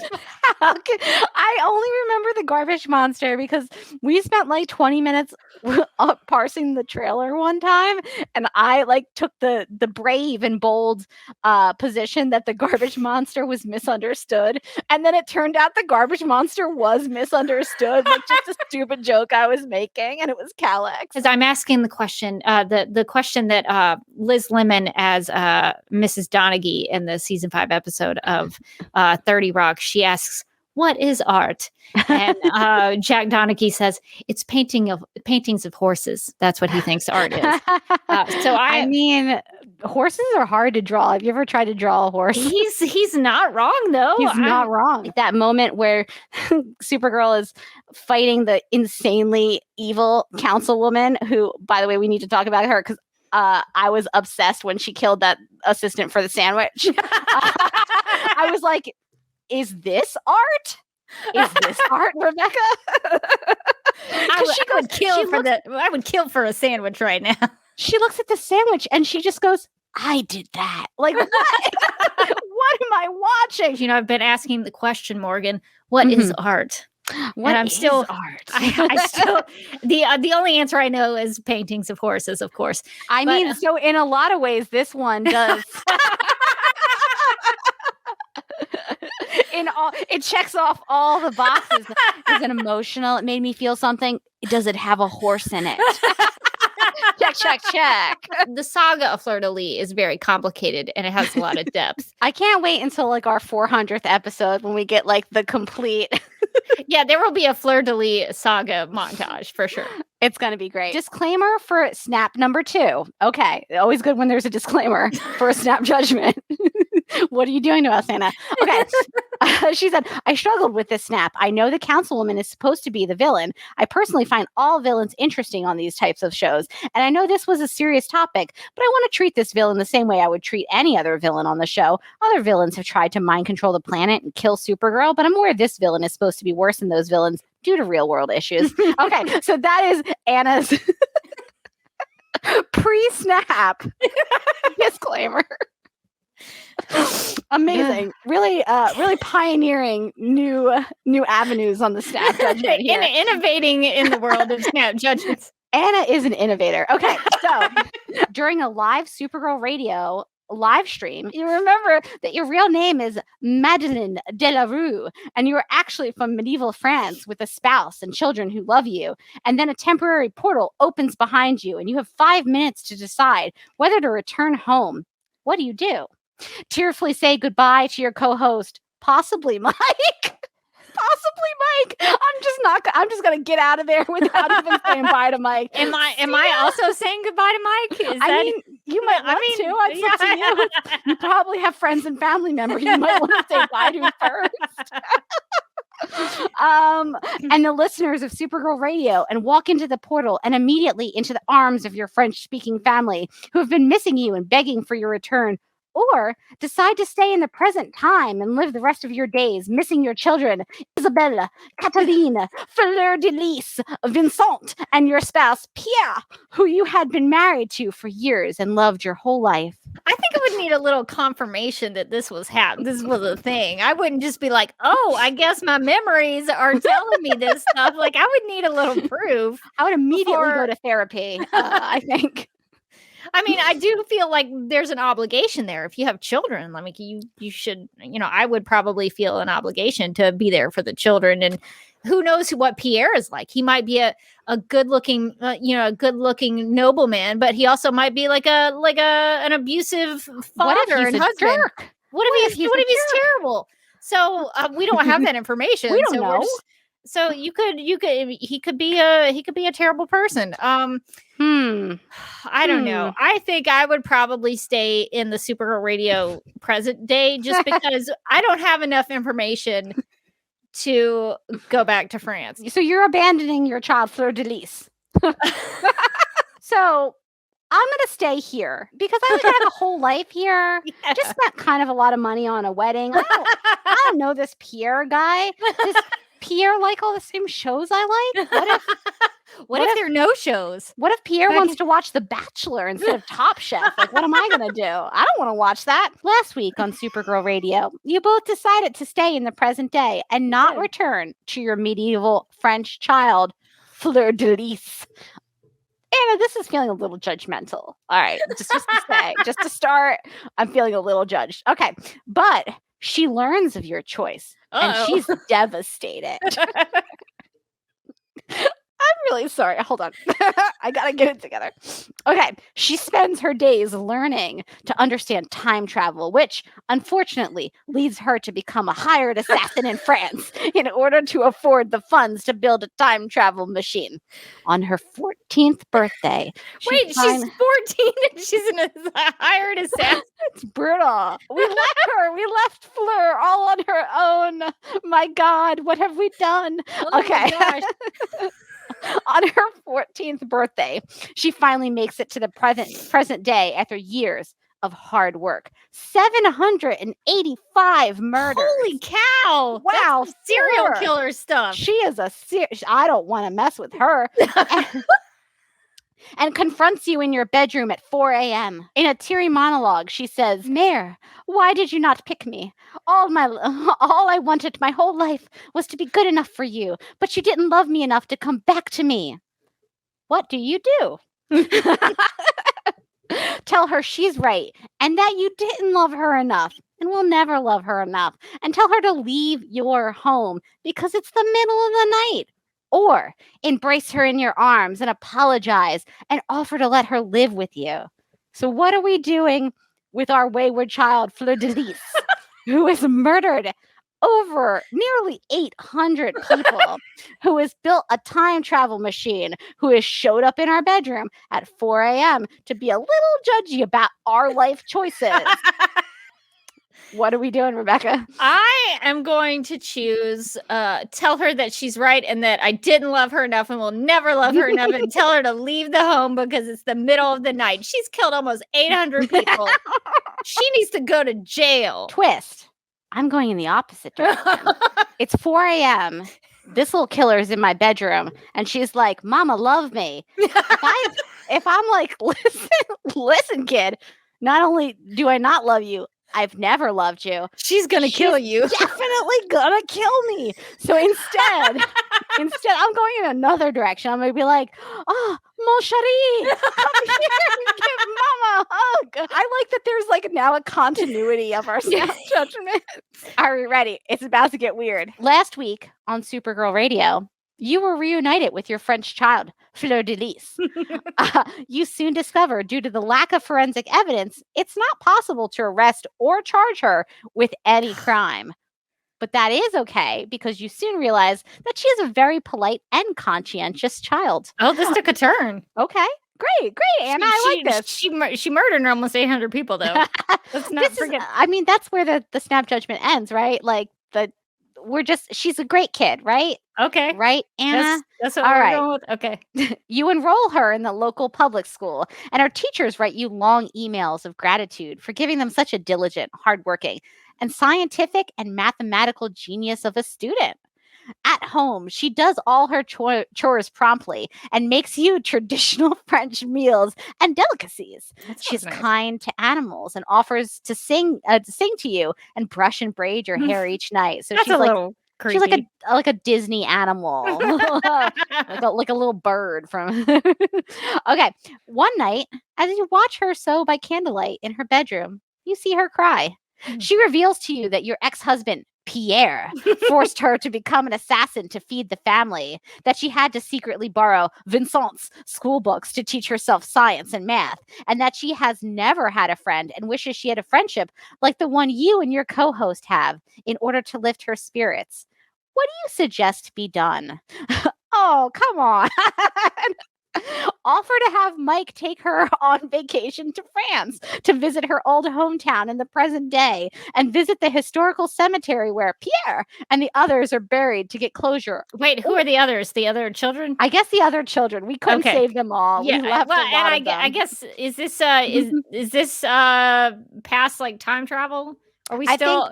So she's from the past. Yeah, and is this a continuation of like our previous snap judgments? I think before? so. Yeah, okay, I think so we're operating under the premise that this is time travel. All those people are already dead. Pierre, all the those other people children, dead. They've already died. Yeah, okay. They died. They died in the past, but she made it to the future because she's diligent. She murdered 800 people to pay for the time travel machine. So are we making Mike take her on a vacation to France? Now, notice in this, it's just Mike, and I feel uncomfortable with this. It seems like we're just sending our little killer, Fleur de Lis, on vacation with Mike. I don't know how he's going to feel about it. Okay, to visit the historical cemetery where Pierre and the others are buried to get closure, or sign her up for a 2-week Canadian winter wilderness youth camp where she is bound to make a friend and heal in nature. I mean, maybe Mike has a great relationship with Fleur. Maybe killed a lot of people though, Rebecca. But she's doing great in school, so maybe she's a good kid now. So maybe it's not so bad. So maybe she really just needs some closure. Maybe because she's had a hard time. Pierre made her kill all those people. It's brutal. It was really Pierre's fault. It was Pierre's fault, definitely. It does seem like she needs a friend. What if Mike is that friend that she needs? How does she feel about D&D? Now I've talked myself into the option with Mike because I really like the idea that Mike has now entered the Fleur de Lis story. we brought him in. Well, I'm glad that Mike gets to go to Paris in that scenario. But I think I'm going to send my little killer to the Canadian wilderness. The thing is, I think she's going to make a lot of age-appropriate friends. But the other thing is, I think that she's just going to like, pun intended, kill it out there. You know what I mean? Like if she needs to go hunting, she's going to be like, I got it. And just like pull a knife out of nowhere and like just take care of business. And I think in the Canadian wilderness camp, like the other kids are going to find that not frightening like I would, but cool. Oh my God, she skinned a bear, they'll say. What a cool girl. And suddenly she's the coolest girl in the Canadian wilderness camp. Everybody wants to be her friend. Who will she choose to be friends with? Can't wait to see what she does next week. Last week on Supergirl Radio, you worked to help your daughter, Fleur de Lis, heal from her trauma. She now has a friend in her 9th grade class, and the two become inseparable. Their dynamic is a bit like Lena and Kara. And while Rebecca is confident that they are just friends, Morgan is starting to wonder if there is romance brewing. Life is good, but you do hear reports on the news of high schoolers who have mysteriously vanished. Oh no, Fleur. All students who have coincidentally been bullying your daughter's friend. Oh, Fleur, no! One freezing, snowy, and early Monday morning, you awaken to get ready to drive Fleur to school when you see an elderly woman clutching a cane in your kitchen. It's your youngest daughter, Isabelle. Or it might be Isabeau. Isabeau. Fleur de Lis rushes past you and embraces her as she explains that she spent all her life trying to decode Fleur de Lis's time travel design notes and has finally succeeded. As you are processing this, you suddenly hear your window smash and in crawls your co-host, having just broken in. She is covered in glass and snow, clutching a suitcase. Joyous news! I have just learned I am descended from Vincent, your son. I am your great, and more granddaughter. Wait, hang on. We're related now? Wait, hang on. So let me make sure I understand this. So Fleur's totally killing the people in her class. That is established, right? I don't know. Assassinating the people who are mean. Or is it her friend? Is it her friend doing it? Oh, that would be a twist. She was like, finally, I'm in a really good, healthy place. And I don't know why I'm just bonding with this girl. I feel like she knows me. I feel like we are in some way alike. And the girl's like, like killing people. Okay, so for example, I'm crawling in. You're crawling in through glass. Through glass. I don't know why you didn't just come in the front door. You're invited. I feel like I could have found a better way to come in. You probably could have. It's a little rude. But now I'm your great and more granddaughter. Yes, it appears that way. We are related in this scenario. Okay, so it's getting twisty. Okay, but I'm the. Why old didn't you lady. just call me? but I'm an old lady with a cane. Wait, yes? No. The old lady with the cane is our other daughter, Isabeau. Isabeau, who has finally deciphered Fleur. See, Fleur de Lis was precocious. She was a child genius. Yes. And Isabeau not figured so out much. the time travel machine. Yes, but it took her a really long time. So now she's old. Isabeau was a little bit of a dummy. Like there was a reason we liked Fleur better. Let's be honest. So we're having a family reunion. You crash in through the window again. Could have texted, walked in the door. You're always welcome. You crash in dramatically. We're related. Okay.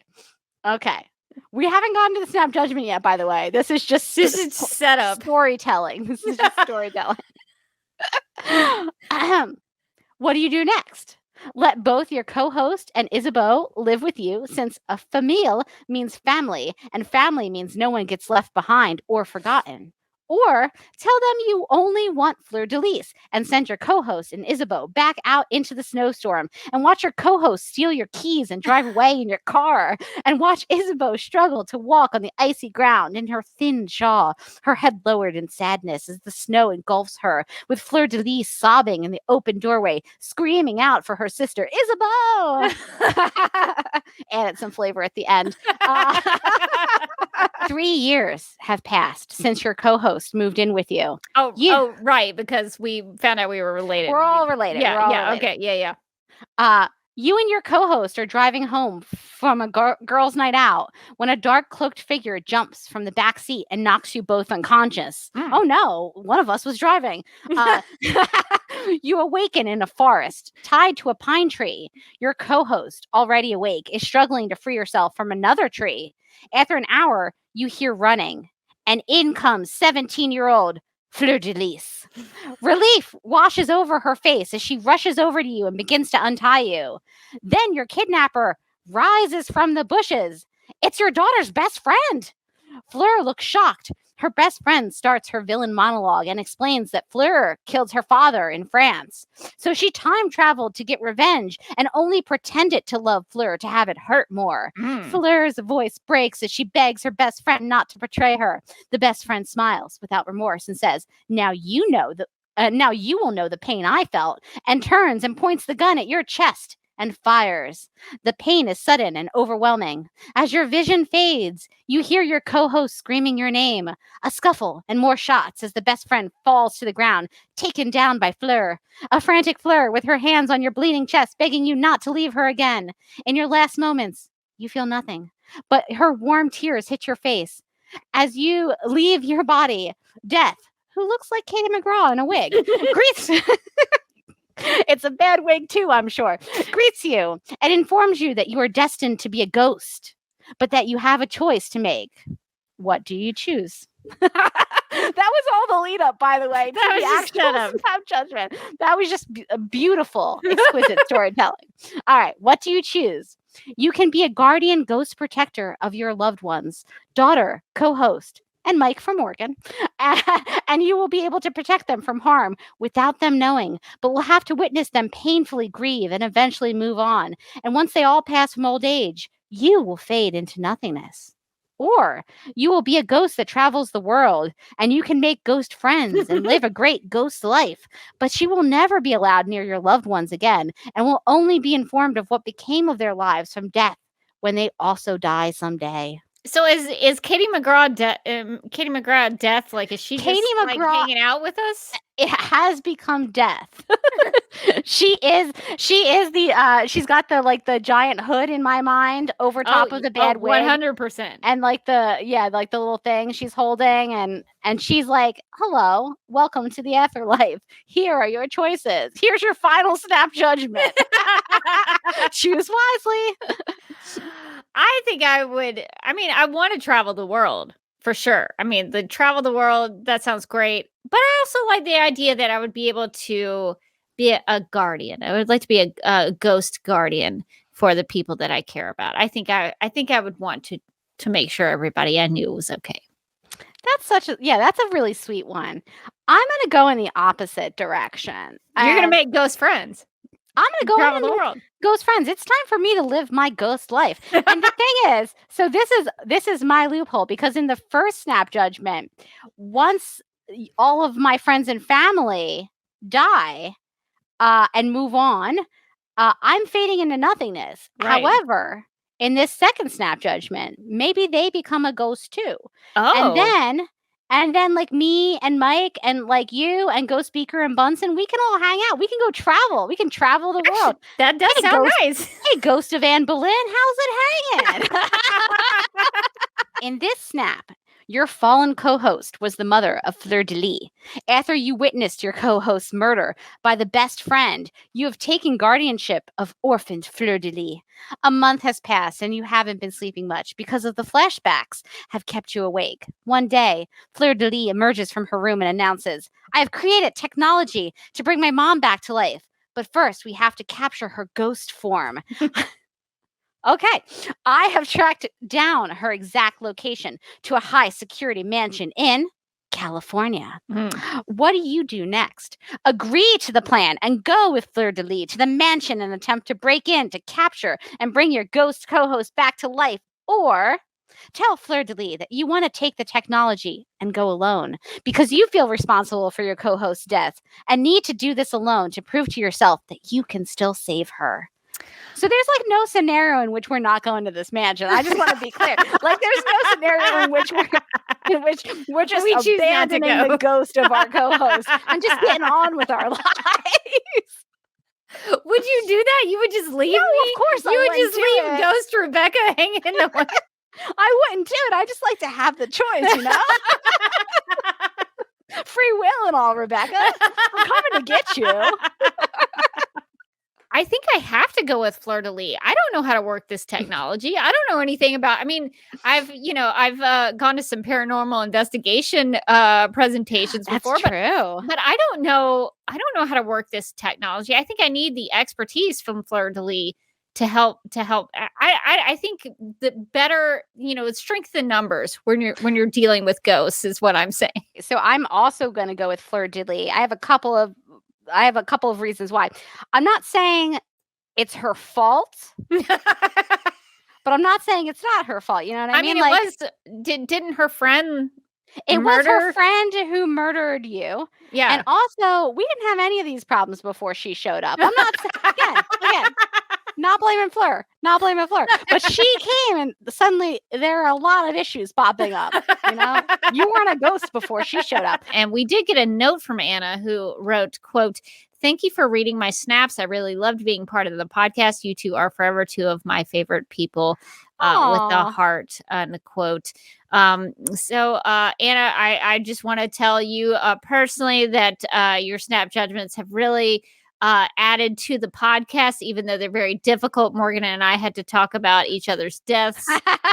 And even though they're always very dramatic, we always go on a real journey with you. It's real storytelling, Anna. You have a gift. Yeah. And listeners really love your snaps.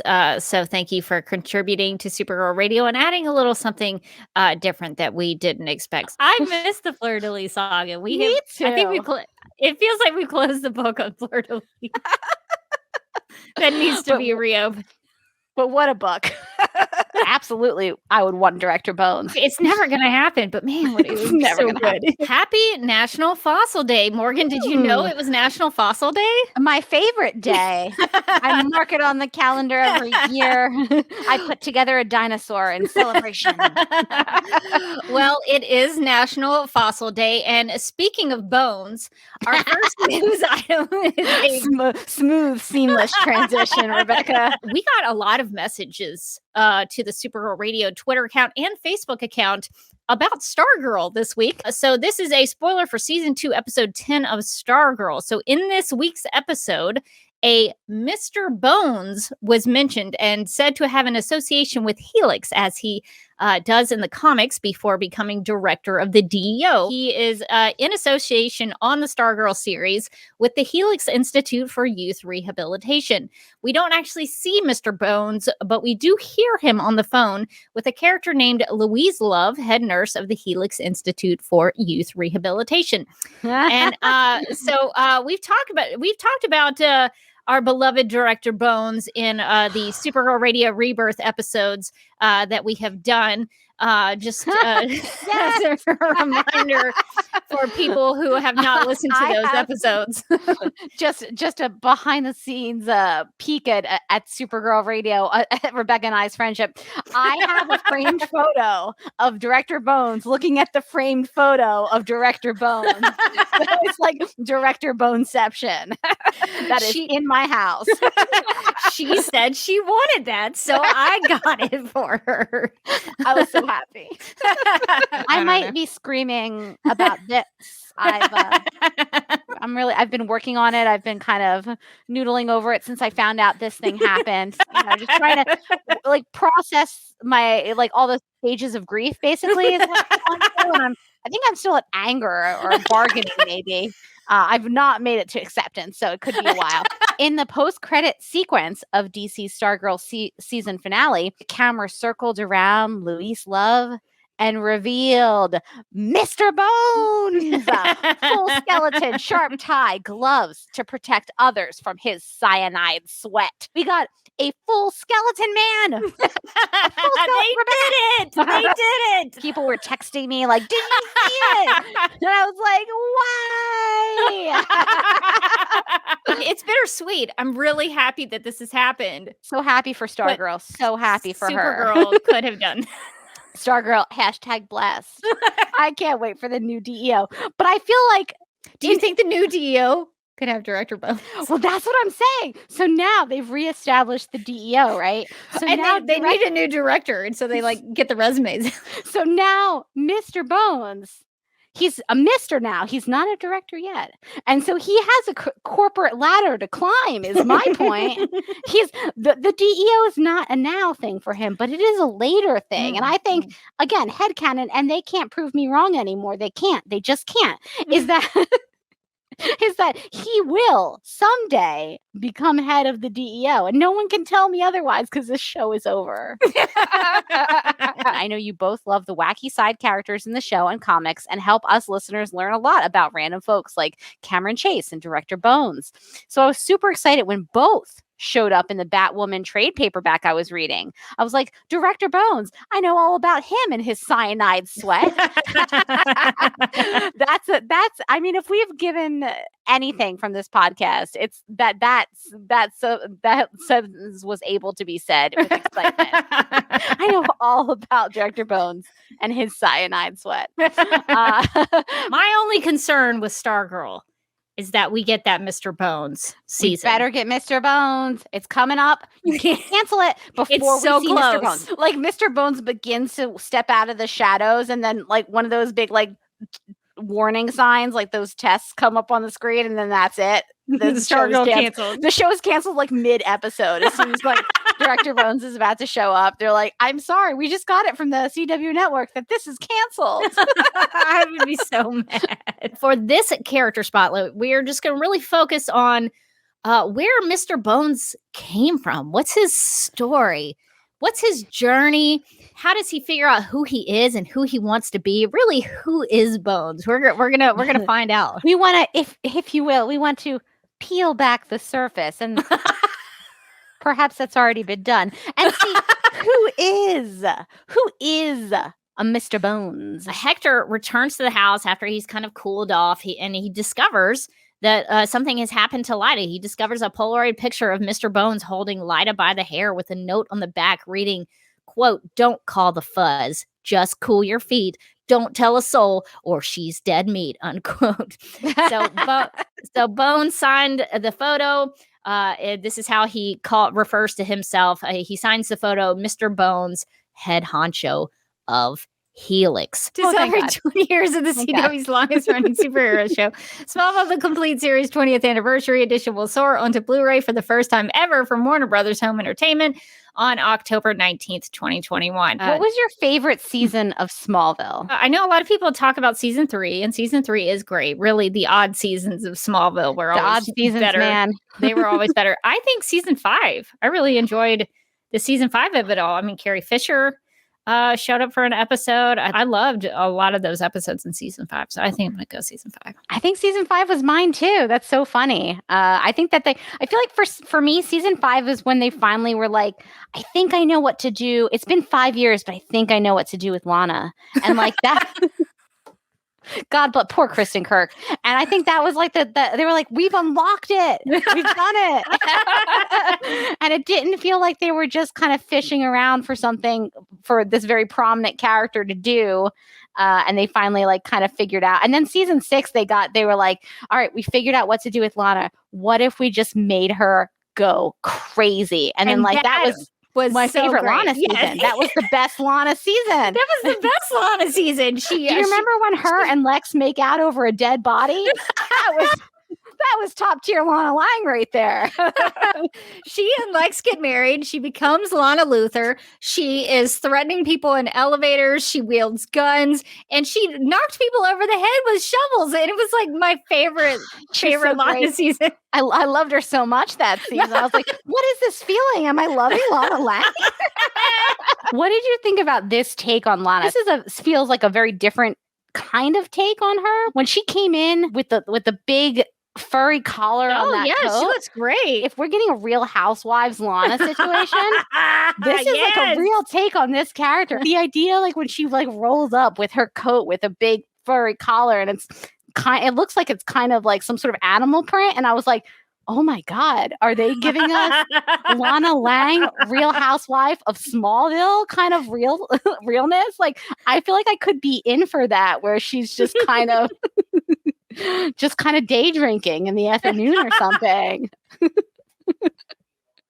As the House of El is united, Superman, Supergirl, Superboy, and Jor-El struggle to defeat the seemingly unstoppable Rogol Zar, who is now teamed up with General Zod, Jax-Zor, and even Gandello.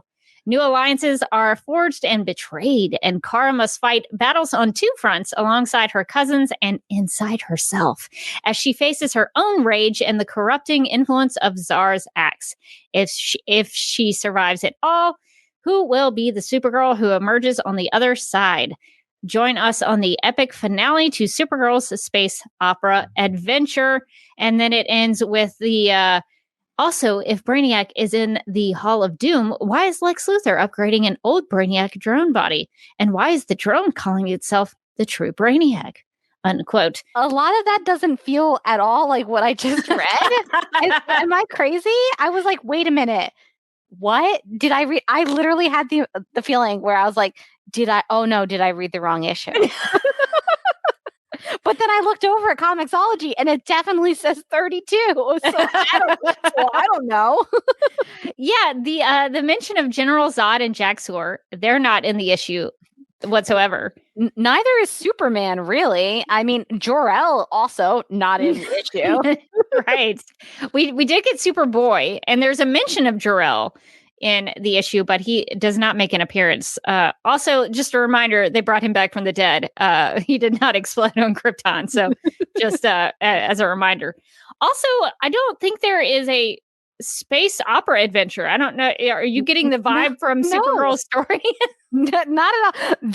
This is the description of a completely different issue than the one I just read. Oh my God, I thought that they had burst through a window, but I see now that the windows don't appear to have any glass in them. I don't know what is happening. Or do they have glass? Do they? No, because she burst through the windows. Wait, okay. Okay. We've uncovered something.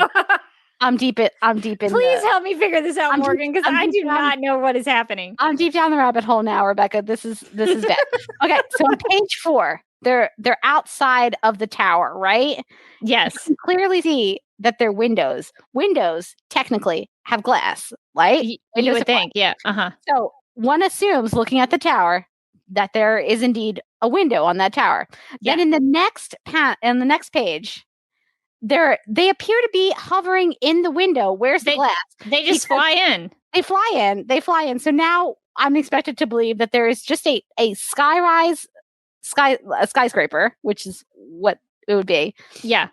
But that has giant floor-to-ceiling windows that are just open to the environment. So they're in the window. Apparently there's no glass in the window. Okay. Then page 10, when Gandello jumps out the window, you can clearly see that there's glass. There are glass shards in the window. Okay, right? So now we're down the rabbit hole because Rebecca, if you go back, so you see the glass shards. I'm not. No, I see them. Okay. She crashes through. It's like she crashes through glass shards, as you'd expect. Now go back to page 5. There's clearly no glass in that window. No, and there's not. I can tell you why. Because they're not on the other side of the window, right? Because they never burst through it at any point. And Crypto is half in and half out of the completely empty window.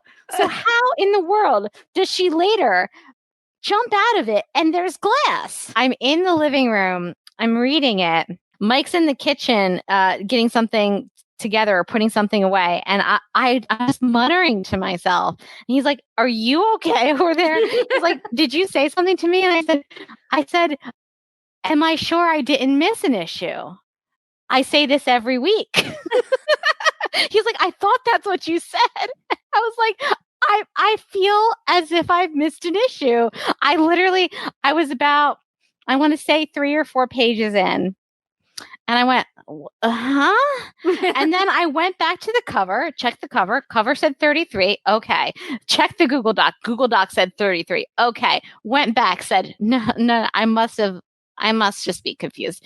Read the pages over again and was still like, what did I miss? It's so funny that you mentioned this because in my Google Doc notes, this has happened to me several times. And I will show you this later so that you know that I'm not making this up. But in my Google Doc notes, I just put the heading confusion. And then I did a bullet point and I asked, did we miss something? There almost has to be an issue somewhere else that we didn't read that covers something in between Supergirl number 32 and number 33. Was there any aspect of like the Supergirl mythology that you were really excited to use or to dive into? I know she's kind of all over the map in terms of like things that she's done. She's been a soap opera star and she's, there's been bottle cities and, she's got super pets and stuff. So it's gone from the wacky to like the more grounded stuff. The best way to do super characters, at least in my opinion, is to sort of strip all that stuff down. Like it seems like they're just like these barnacles that have on these characters until you've got angel wings and ectoplasm and all, like that. It was that was my approach. Was just like, okay, you're right. Like she's got the Argo City thing and her father has 6 different origin stories, and sometimes he's alive and sometimes he's not alive. And often he's evil. Sometimes he's a robot. And she has 3 different secret identities, and then there's the brilliant TV show and all that stuff, which doesn't quite line up with the comics, but the people try to mesh them together. I was like, yeah, well, I want to strip all of that away. And except we'll keep the dog because I love the dog, and if I can have if we can fit in the horse in, we'll get the horse in because that's the craziest thing in comics I was ever in. Yeah, you are literally speaking our language because we love Comet the Super Horse because he's the weirdest character in DC Comics. We're always like pitching different ways we can incorporate him on the television show. We're like, but what if? Hear me out. We have ways to do it. I was doing research for this, and I just reading everything I could, and I read a Comet issue where Comet falls in love with Lois Lane, and it gets really awkward because she thinks he's a horse, right? And then then he reveals her to himself to not be a horse, but she can't sort of cross the horse woman barrier, so she decides to also become a horse. So who wrote this? Is an insane thing that somebody wrote. I thought the art in this one in general was just beautiful. This is art that the character deserves, basically. Yes. What I thought was really interesting was it starts off with Ruth Eye's narration of her being stuck on this cosmic bus, and it's smelly and it's grimy, and there's a big alien with snot coming out of his nose, and he's all up in her space, and she's like, "Excuse me, sir, there was an understanding that we were to have a certain amount of space on this bus," and so I really liked the way that the issue was structured, where that was at the beginning, and you get to see one scenario where Ruth Eye says, "If you mess with me, the person sitting next to you is a mighty warrior, and she could mess with you if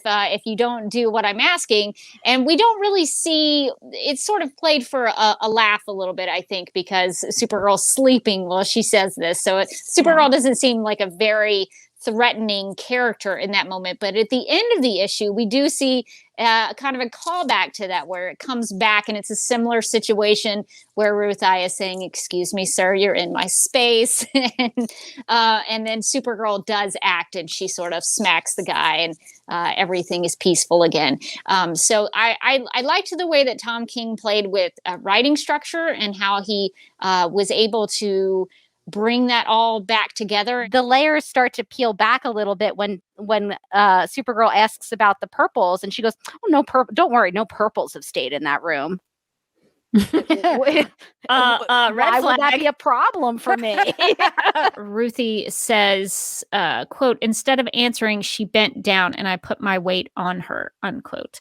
And I thought that was a nice way to show that Supergirl was literally and metaphorically carrying Ruthie's burdens. Supergirl is going after Krim because Krim shot her dog. That's true. But on a larger point, she's trying to help this young girl who lost her father. And I just, when I first read that bit about, and I put my weight on her, I was just like, oh, that is so good. Because she's literally carrying Ruthie, but she's also metaphorically carrying her burdens for her. Like she's doing this because she wants to help Ruthie, and she's been helping all of these people throughout the issue.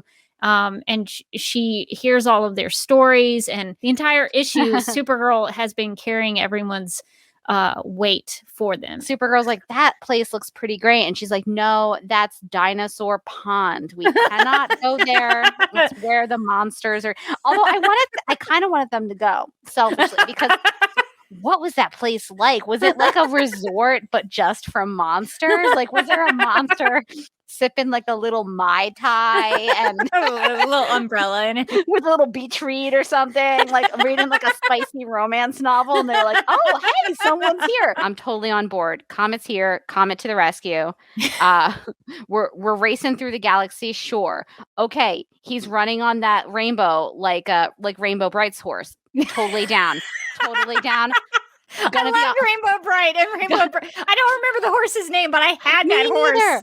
Oh my God. I have to be honest, like as a child, I thought like that is the pinnacle of existence, is if you had a horse that could run on a rainbow, nothing could be better.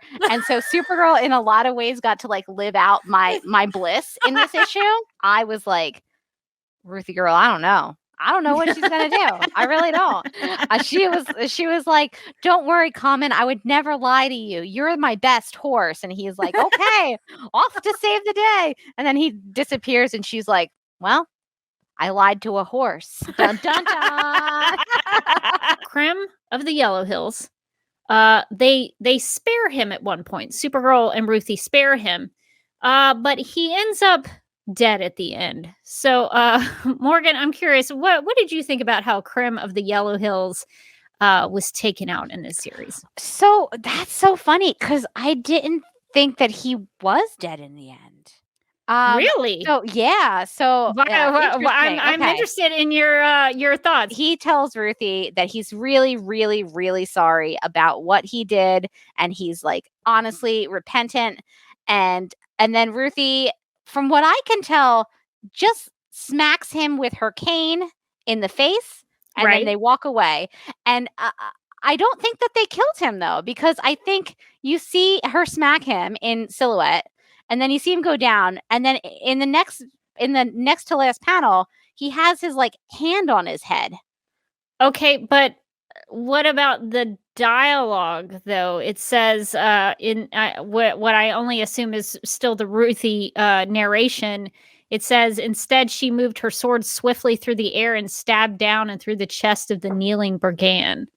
So from what I took about this is that Ruthie's book that she wrote about her time with Supergirl, after her time with Supergirl, in that book, she has Supergirl killing Krem, which takes all of the brigand, like basically put all the heat on Supergirl with the I can't say brigand. Brigand is a hard word. Yes, brigands. And then this way, you know, Ruthie didn't have to deal with them coming after her. They all went after Supergirl because they assumed Supergirl had killed Krem, when really they had just shoved him into the Phantom Zone. Having this discussion has really saved the series for me. So I'm glad to work through that. What happens if like this falls apart in 2 years and we never get our Supergirl Woman of Tomorrow? I was afraid that she was going to be like the last thing that they hit, because a lot of the articles that I was reading, it was like, oh, and also Supergirl Woman of Tomorrow. I was like, what do you mean? And also. You know, the whole fifth dimension is so interesting. Have you ever heard Grant Morrison like explain how fifth dimension works? I'm going to sum it up because like I heard him explain it. It was so simple. He said, if you take a piece of paper and you draw a line, a straight line, and that's your time, take your 4 fingers and put them on the line. That's the fifth dimension. You're interacting with that line at one point, but your fingers are touching 4 different points of time all at once. And that's how the imps kind of work, is they can interact with multiple things at once. They're just touching it, but to us, it's hitting different points in time. My name is Rebecca Johnson, and with my usual co-host Morgan Glennon, taking some time off to prepare for her wedding this week. McGurk! Hey, McGurk! Hey, has anyone seen McGurk around here? What is happening? Who are you? Why, I'm Mr. Miscellaneous. Nice to meet you. I'm from the fifth dimension, and I came here to learn more about your whole podcasting thing in this universe.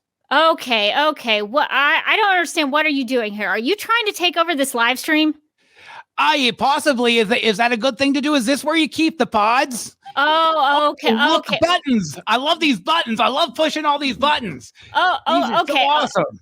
Okay. What are you doing here? This guy is handsome. Oh my gosh, Miscellaneous, what are you doing? You better not be messing with any of my other stuff. Are you? Oh, wait a second. I see. Oh, is this a doc over here? Hold on. Oh, this is going to be good. You better this not. This is going to be good. Oh, I'm typing. I love typing. Do not mess with my Google Docs, Meeksy. You better typing. not. Do not erase anything. I I'm just going to too hard and research too much to have that being erased and gotten rid of. Hey, my cousin Miscellaneous Pitlick's name is in this doc a lot. I'm going to delete it and put it Miscellaneous Pitlick instead. Okay. That is it. That is it, Meeksy. That is it. I cannot have you taking over this live stream and messing with my Google Docs. I don't see how you're going to stop me, young lady. Okay, here's the thing, Meeksy. If you're going to take over this live stream and you're going to make it your live stream, we need to make it look really professional, because here on Supergirl Radio, we do live streams very professionally. We try to make everything look really, really good. So I can see that. Yeah, these lower thirds, and you got the bug up there and everything. Yeah, that's nice. They look good, right? Even from the fifth dimension, you can appreciate that. So here's this looks good even in audio. Oh, okay. So all right, Meeksy, here's the thing. We need to correct your lower third, because I don't think it's quite right. We need to make sure it's really right before you continue on and take over Supergirl Radio. I think that's my name, right? Miscellaneous Pitlick. Yep. No, I think we need to fix it. So I'm going to need you to type this key. Okay. All right. You got that key. All right. This one. Over here. Yep. Okay, onto the left, over to there, the right. over We got that one. I'll get this one over here. Yep. Okay. That is perfect. I think we've got it now. I think we have got your name spelled correctly in the lower third. Looks okay. great. Let me just check it here. Kill Tib Z Scheme. Oh my goodness! Ah! Oh, you guys. Oh, I am so relieved. We finally got rid of that pest, Miscellaneous Pitlick. He was messing with all of my stuff, all my overlays, my Google Docs. You do not screw with my Google Docs. So I am so glad that we got rid of Miscellaneous Pitlick, unexpected visitor for this episode of Supergirl Radio. So it's weird. I expected someone to join me, because I was hoping that my friend Bill Meeks would join me, but unexpectedly, this fifth dimensional imp showed up. You guys. Rebecca. Oh, thank goodness. I heard that there was someone in here by my computer. My motion alarm went off. What was that about? I'm so glad you showed up, because there was this imp who came and he tried to take over everything, and he was such a nuisance. Was it Miscellaneous Pitlick? It was Miscellaneous Pitlick. That little imp, he's always messing with me. He's coming onto my podcast when I'm not there. He's rewriting my books when I'm not looking. It's insane. I'm glad you got him to go away. You tricked him, right? Tricked him into saying his name backwards. You have to trick him to get him to go back to the fifth dimension. So, what a relief. He was such a pest. He'll be there for at least 90 minutes now. Yes. The question is, what is happening? I don't know. What I think maybe is happening is that do you think she's seeing the fighting with them? Oh my God. Like before she does it? Is she like having some sort of precognition of like, I'm going to have to punch this guy here and I'm going to have to do this here. And then she does it? I think you're right. Okay. So my first read on that panel was, why are there so many hands? That was the first read. Then when I started to go deeper into the source material, I was like, are her hands currently fighting? Are they currently waging a war? Yes. And that's kind of where I ended up. But now if I go a layer deeper, I can see that, like, yeah, she's probably closing her eyes, taking a quick little snooze, so that she can see how everybody attacks her, so that she can then use her dream powers to like fight them, which is a cool use of her powers. I actually really do like that. I wish this panel did the work of telling me that's what was happening, because I had I didn't know. I was like, I guess she's fighting somebody in this panel, but we just can't see them and they're just hands. We know you as an actress, but now we're getting to know you in the comic book industry. So we wanted to get to know you as a writer. What was your writing origin story and how did you first start writing? Writing is similar to acting for me in that I don't know how to do it.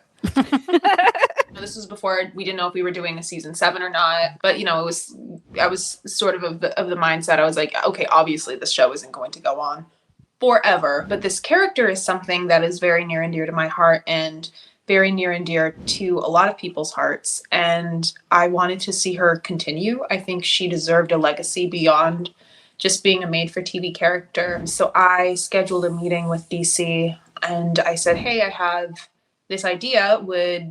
Could we talk about it? And so we sat down and went to the DC offices. Like, it was like a crazy ask. I was like, can I have 24 issues, like a 2-volume? So she can go like just straight to her own ongoing, right? So they were like, cool, love that. Let's put a pin in that. My name is Rebecca Johnson, and for this episode of the podcast, I am joined by a very special guest, comic book writer Morgan Glennon. So welcome to Supergirl Radio, Morgan. Thank you for being with me. Thank you. And I have to say, I'm a longtime fan of the podcast. I think what you guys do here, you and your co-host, who I hear is talented and beautiful, it's just great stuff, guys. I gotta say, I liked the new costume. I thought it was fancy. She's, you know what? To me, it felt like she had taken a page out of the book of Lena Luthor. She was like, listen, oh yeah, what I need, is going to give me the most power is getting those clavicles out. So the top of it, shows quite a bit of a little bit of shoulder, a little bit clavicle, and then she's got some gloves. So it seems like maybe she's getting ready for a fancy night out at the opera. And then she's got like a nice big full skirt and just a nice little belt. And I was like, you know what? I like this more formal superwoman costume. Now, underneath the skirt, which kind of has a slit in the middle to kind of open it up, and then she's got some leggings on underneath of that. But yeah, no, I thought it was a fun new costume. I was like, oh, this seems like a little bit of a more formal superwoman. She's like, I'm just hanging out on the moon, doing moon type things. And I feel like I need a different outfit for that. I need more of a moon outfit. And I feel like she decided to level up. She's like, here, I am going to be the only superhero and I'm not going to have to compete with anybody else. Superman. And so I'm really going to just get to do me. And I think that the outfit says, I decided to be a fancier kind of hero here. Lanari figures out a way out of their problem with their family by basically giving up and destroying the Starfell crystal and basically Starfall jewel. The Starfall jewel. Oh, that's tough for me to say for some reason. It is hard to say. And so when Lanari gives up the crystal? Jewel. We get a lot of backstory on Lanari and their family and how Lanari's father died to give Lanari this crystal, this jewel. I cannot remember it being a jewel. It's not possible. Mara in the chat asks, does he wear little dog glasses? And I'm trying to remember if I have. Actually, Mara, he does in some instances where he will have glasses. There's really a tragic backstory, I think, behind all of these cats. None of these cats are okay, let's be honest. Atomic Tom is radioactive. Powerpuss I should not be making that kind of thing. And honestly, the most unhinged one is definitely Crab Tabby, who's gone off the deep end. Once you marry a crab and a cat together, I don't know how you come back from that. Brainy Cat looks goth. Brainy Cat's I'm just not into that. Sunlight or things that are popular. Brainy Cat is the one, you are talking to Brainy Cat and you're I'm really into this thing. And Brainy Cat's oh, I was too 5 years ago. Brainy Cat's got kind of like a Hot Topic vibe here. He's a green cat. He's got the little things, the Brainiac things on his head and then on his tail too. He's got like a t-shirt. It's black, obviously like his heart, and he's got a little skull on there because it's like skulls are like really edgy, and like they were cooler before they became like more mainstream. But it's like, why should he stop wearing them? You should stop wearing them. Hot Topic. So they go to see Lulu, and they talk her into working with them. They say that they will turn her into a prison therapy pet. They'll fill out all the paperwork. She's like, I don't want to have to do that paperwork. They're like, sure, we got it. Well, you will be a prison therapy pet, and then you'll get to see Lex again. Which, even though she was horribly mistreated by Lex in the movie, she immediately goes into like a fantasy sequence where he begs for her forgiveness. Lulu girl, he's just not that into you. The brain globes of Rambat, an alien race of brains in a globe. Thus, brain globes. Sorry, I'm following along with the story as well. So I just need to take pauses to take it all in. The brain globes need to steal Earth for their survival and consider Superboy to be the only one who could oppose them. The brain globes of Rambat used to have bodies, but upon acquiring the power to work mental miracles, they discarded their clumsy bodies and assumed a more infinitely efficient brain globe form. They're like, you know what? We honestly, you guys judge us, but we've never looked or felt better. You ever have lower back pain? Because guess who doesn't? This brain. You can find my cats on Instagram at the Lab Cats. If you're a subscriber and that Bunsen content, you're like, I need more of that. I need more. People love the Lab Cats. You're downplaying that, but the Lab Cats are very popular. They're very popular out there in the digital world. Less popular here in my condo because yesterday Beaker pulled off a plant and then it tumbled and fell onto the ground and there was dirt everywhere. No, so I was like, no, you killed the plant, and I like tried to put the plant back in. I was like, you're okay. It was, I don't know. We'll see if the plant's okay. But so then I'm like vacuuming up all the dirt, and I look over at Beaker and I like touch him, and I was like, oh no, there was dirt all over Beaker. Oh no, probably pulled it on top of himself. So then I was like, okay, I'll just pick him up and I'll put him in the shower. No, so you can't do that. Cats hate the water. I threw him in the shower and I went to go like turn on the thing and he was like, nah, and he ran. So then I had to just like get like a wash rag and wet it and then just like put it down his back, which he also didn't enjoy, but he allowed to happen. Can you see in the background? Can you see this? I see Beaker. What did you he do? Beaker? I don't know. I'm concerned because did you see how he looked over his shoulder at me like he's planning something? I don't like the way. What do you want? What are you up to? Oh God! Now he's come. Now I've called him. Now I've called him forth. He is hatching a plan. I can see it in his eyes. I'm scared. I wonder if Beaker has any thoughts. He's mad. He's so mad. I've never seen him this mad. Look at him. Look at him. He's pacing now. He's pacing over the. He's so stressed out. So stressed. He's like, "What am I gonna do? This is my Tuesdays at 9 was just walking back and forth in front of your camera." He's gotten used to a certain level of celebrity, and I don't want to say he's a diva, but he's become quite a monster. He's getting there. Really didn't fulfill on the knots. That's disappointing. I mean, really, you didn't have a lot of jobs. It's really early for a Beaker appearance in the episode. It's too early. He usually waits until maybe at least feedback. I mean, he does. He usually waits till midway. He's giving the people what they want real early on this time. Yes. No. Nobody. Okay, well, I guess Beaker is here because we got some news about Ozzy Tesfaye as Guardian. Like what they're doing is they're just hitting the same point over and over. Right, Beaker? What did you think about it? But what they should be doing. I just wish Beaker would just like sit down and stare at the camera and just like sit with you. Like if he could just pose, that would be great. Just stay there. Literally just took the headphones off of. No, you've got to let them go now. This is what I'm dealing with. Poor David Harewood. He's got like the boot and everything. Oh no. Oh, Beaker, why? Beaker, no. He waits until the stream starts, and then he's like, "My time. It's my audience." Beaker has decided it's also time for him. It's time for his theories about Supergirl. He says, I have theories about who Lena's mom could be. No one wants to listen to my theories. He said, no one wants to watch my TikToks, right, Beaker? The lab cats should definitely be on TikTok. Do you want to be on TikTok, Beaker? You're young enough to know how it works.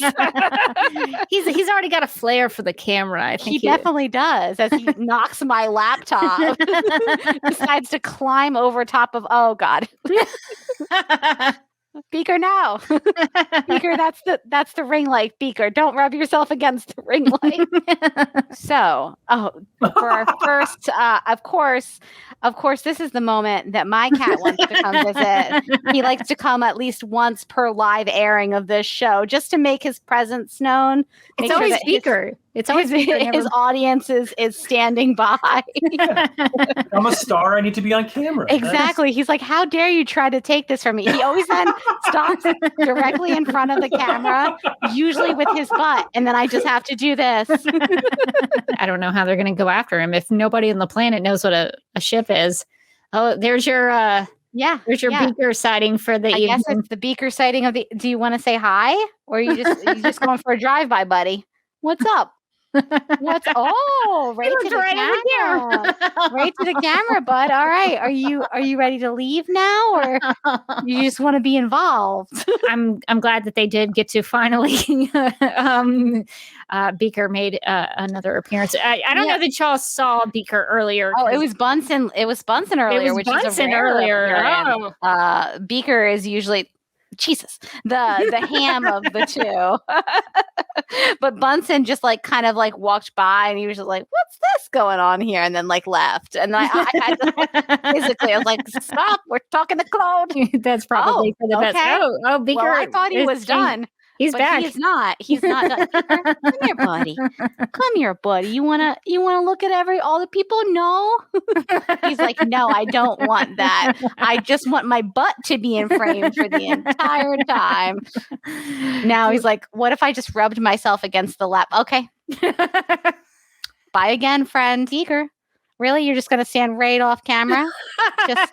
You're just going to be the most right now? Is that what's happening? That one time he doesn't want to be on camera. He was like, no, not my face. Please, just my butt.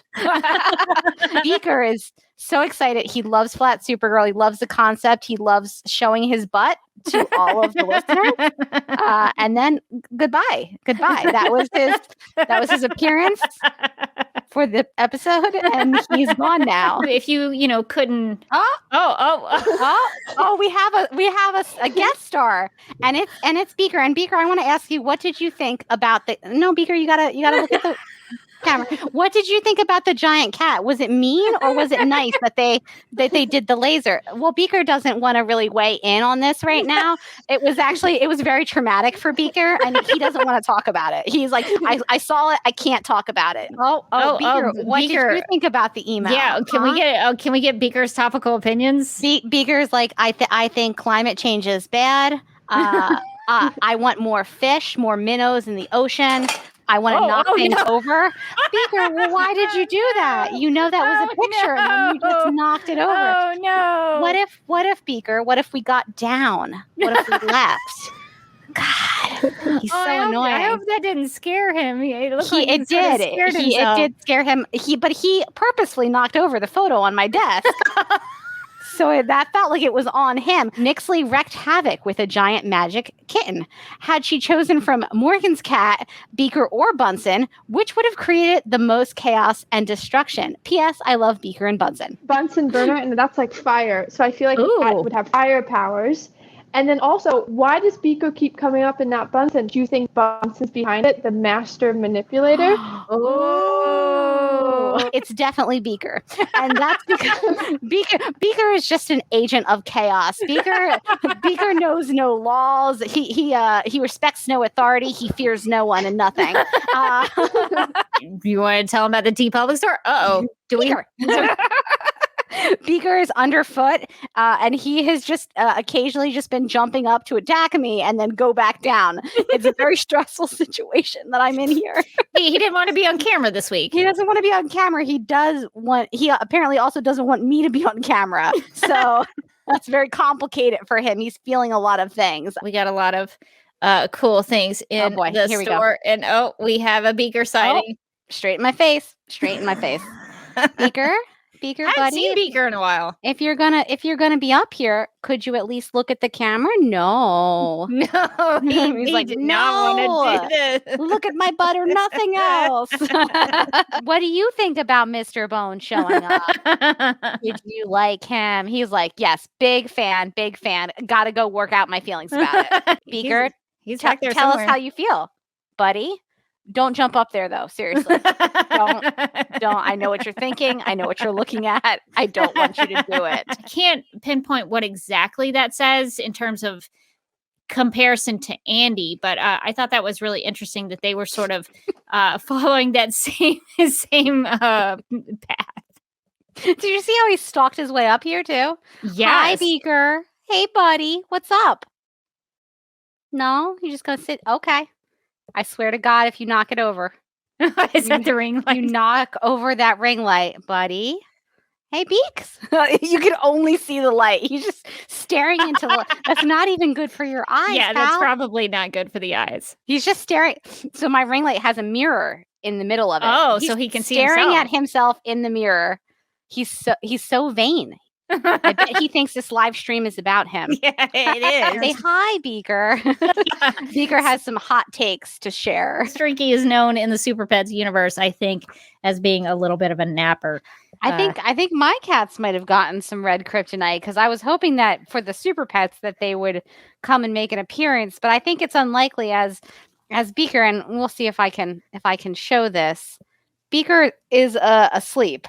He's not. I don't think he's getting up to make his appearance. Hey, bud. Nope, nothing. Nope, that's no. it. No, he's tired. out. So Yeah. he got that red kryptonite really takes it out of him. Is all I'm saying. You know, she's usually helping people even if they don't deserve it. No, not now. They kind of touched on and made me really feel for the characters in that area. Here comes Beaker. He's tired of playing with the Tupperware. He's tired of it. So now he must have his fame and his fortune. Right, Beaker? Right, bud? Do you want to get down? This is his new thing. He likes to do this while I'm on meetings at work too. Don't you? No, not the cord. Okay. Well, now you've lost the ability. You've lost the ability. And the cords are not a toy. No. No. Let them go. Let them go. How Mark described it, like as, are you serious? Now the tail was right across the camera. It's going great tonight. There's a box that some takeout came on. I left it mistakenly on the table yesterday. And since then, they've spent the entire day lounging and or sleeping in that box to the point where I'm like, do I now have a new permanent box fixture on my dining room table? They like it too much. TBD. I don't have the heart to take it away from them quite yet. When we started this recording, Bunsen was sleeping in it. And now it's Beaker who's just kind of chilling in the box. I don't like the way he's looking around. Yeah. To be honest, I don't like that at all. Not from especially not from him. Oh, it's making me nervous that he keeps looking up at the light. Yeah, I don't know what he's he's getting tired though. He's getting tired. Maybe he's gonna settle down. I like that the one ray of light is like on top of him, like he's it's like just a like a celestial halo. being. Morgan did get married. That did happen. It was successful. Morgan and Mike did get married. And so that was really fun. I got to go up to Philadelphia to see them. And I don't want to talk too much about the wedding because I'll let Morgan do that if she wants to when she gets back. But it was really fun. We actually had all of the Morgan Glennon podcast universe represented. Amy Hypnorowski from the Legends of Tomorrow podcast actually took this picture. It was pretty funny. She had the idea for a big selfie like right at the end of our time on the dance floor. So it was a pretty awesome selfie that took place. Everybody had a really good time. So Kat and Amy were there from Legends of Tomorrow podcast, and Sarah was there from DC TV After Dark. So it was really fun to see all the podcasting people from the Morgan Glennon podcast universe. So it was really fun to be there. Also, some Supergirl Radio sort of references at the wedding, which surprised me. I didn't know. There was some special signature drinks that were available during the cocktail hour. You could get the Beaker, which was a jalapeno lemonade cocktail, or you could get the Bunsen, grapefruit and pink peppercorn gin and tonic. I tried the Beaker, which I thought was pretty good. I'm not really an alcohol person. I just don't usually like it, but I tried the Beaker. It was pretty good. I didn't get to try the Bunsen though. I was going to go back and get the Bunsen, but they told me the bartender said he ran out of ingredients. So I guess the Bunsen was popular. I wanted to know so much more about the the world of this plan. Oh my God. Bunsen showed now Bunsen is jealous that Beaker got his time in the spotlight. And now Bunsen, oh no, are you shy? You're shy now? This is a rare Bunsen sighting. It's a rare Bunsen sighting. Alex isn't just a great mother right away and is kind of learning how to, oh no. Oh, wow. Bunsen, my God. Bunsen is back. He came home today and good he's for him. decided to visit. He's feeling a lot better. Good. It would be great if he didn't maybe tip anything over up here. We'll see. That'll be his challenge for tonight. You could have trapped Nixley using that connection and they never even attempted it.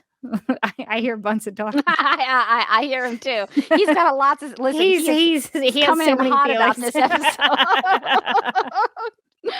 Oh, Bunsen. He's no more to say though. He's done. I kind of waited to see if he would say something else. He's not going on our schedule or looking at the camera in any way, in a traditional way. I keep trying to get him on camera. He doesn't really want it though, but he'll look. And of course, he knocked over my ring light. So we're just gonna switch over to Rebecca for just a quick second. Are we having a feline friend? Oh yeah. Bunsen's head was fully in the garbage, so like just rooting around in there, little paws, seeing if he could find something good for himself. A little late night snack for Bunsen. Bunsen, hey, what's up, bud? Maybe you're done with what you're trying to do. Not the light. Not the light. I saw you.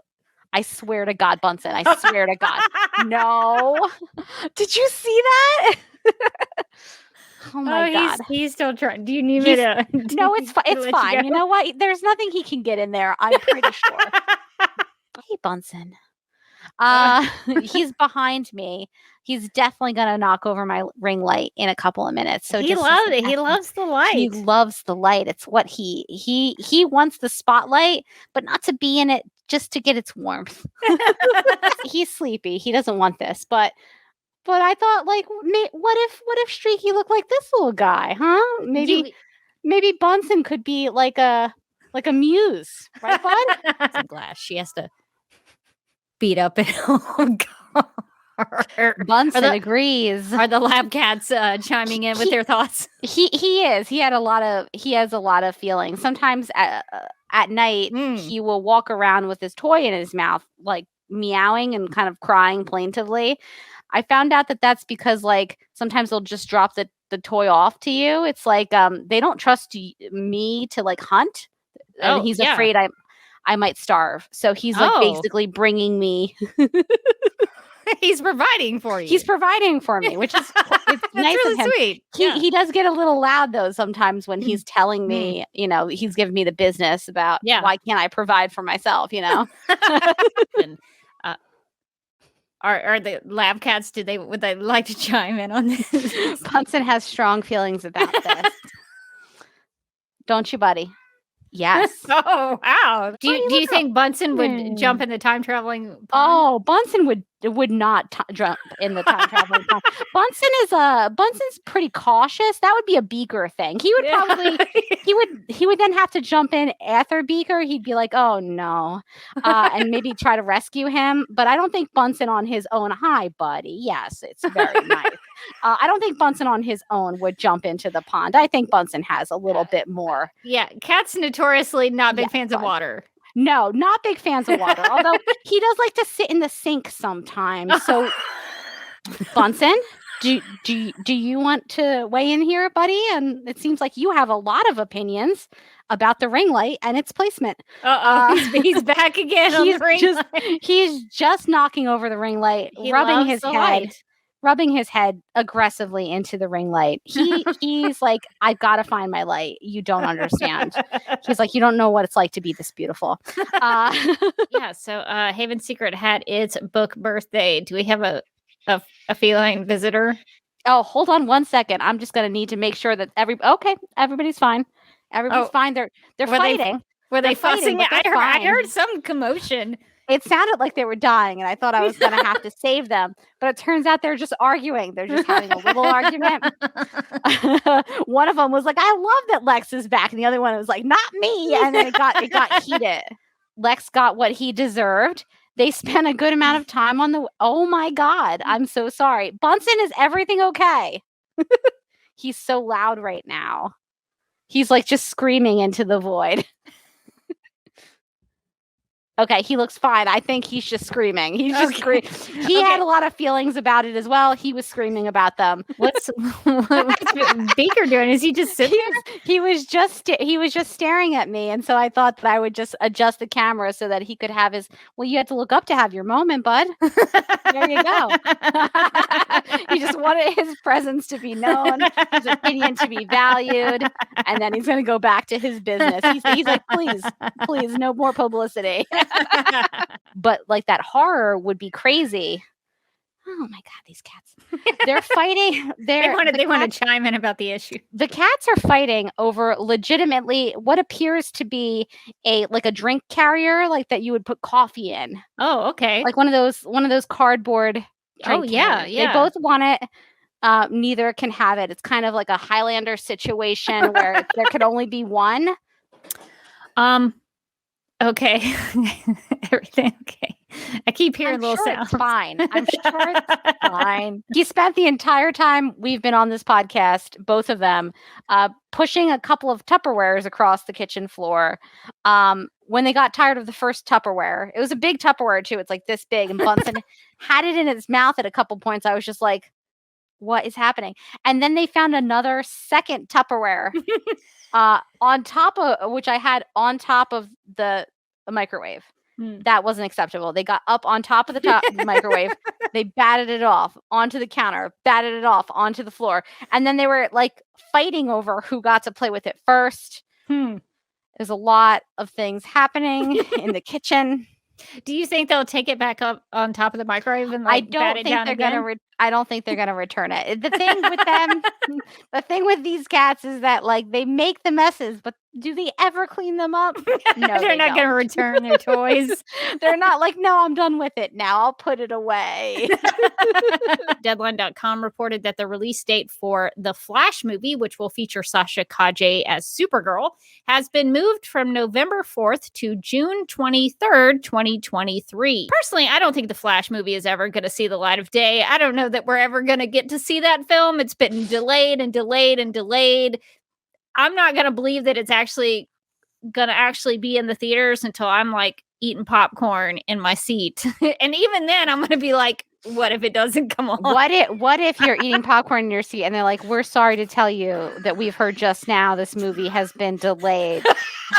Kyler Lee is set to star in The Way Home, a new original primetime series for Hallmark Channel. It's beginning production, slated to premiere in 2023. We'll probably see that before we see the Flash movie, is what I'm thinking. Yeah, I think we'll probably see like a lot of things, like the end of civilization before the Flash movie. Okay. Yeah. Oh. Okay. Oh, what was that, Beaker? This movie is going to revolutionize film as we know it.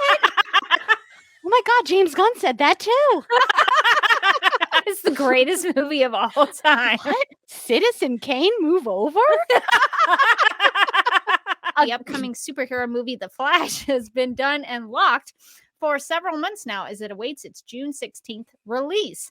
It has many fans inside the studio. Now it has a fan outside of the studio walls, actor, superstar, and cinema saver Tom Cruise. Sources tell The Hollywood Reporter that Cruise has seen the movie and loved it so much that he cold called the movie's director, Andy Muschietti, to rave about it. You know, everybody loved that Top Gun Maverick movie. Yes. Everybody loved that. You know who was in it? Tom Cruise. You know who loves the Flash movie now? Tom Cruise. A girl is a superhero? Get out of here. I like the backstory of James being there to kind of look out for her and sort of break out on his own, break out a Superman shadow and then directly into Supergirls. That was So there's a scene where Kat has something that looks like a Catco article in like a sort of like a sleeve of some kind, and she hands it to Kara and she says something about that Kara needs to get it prepped for a noon posting. And I had questions about that. Wait, I'm sorry. A posting to what? This is my question. Yeah, they understand that you don't just post magazines. Like you don't.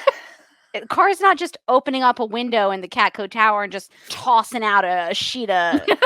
Wait, what if we thought this whole time that they were doing some sort of media conglomerate, but what they were really doing was like a real throwback to old-fashioned broadsheets, which they would then just toss out the windows around about noon when they had new things to cry on the corner.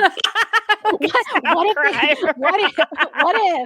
and we can pull this back to the newsboy legion, because what if they just have like a bunch of newsies around the city standing on street corners, like crying the news. Extra, extra, Supergirl, not all that super. Read more about it.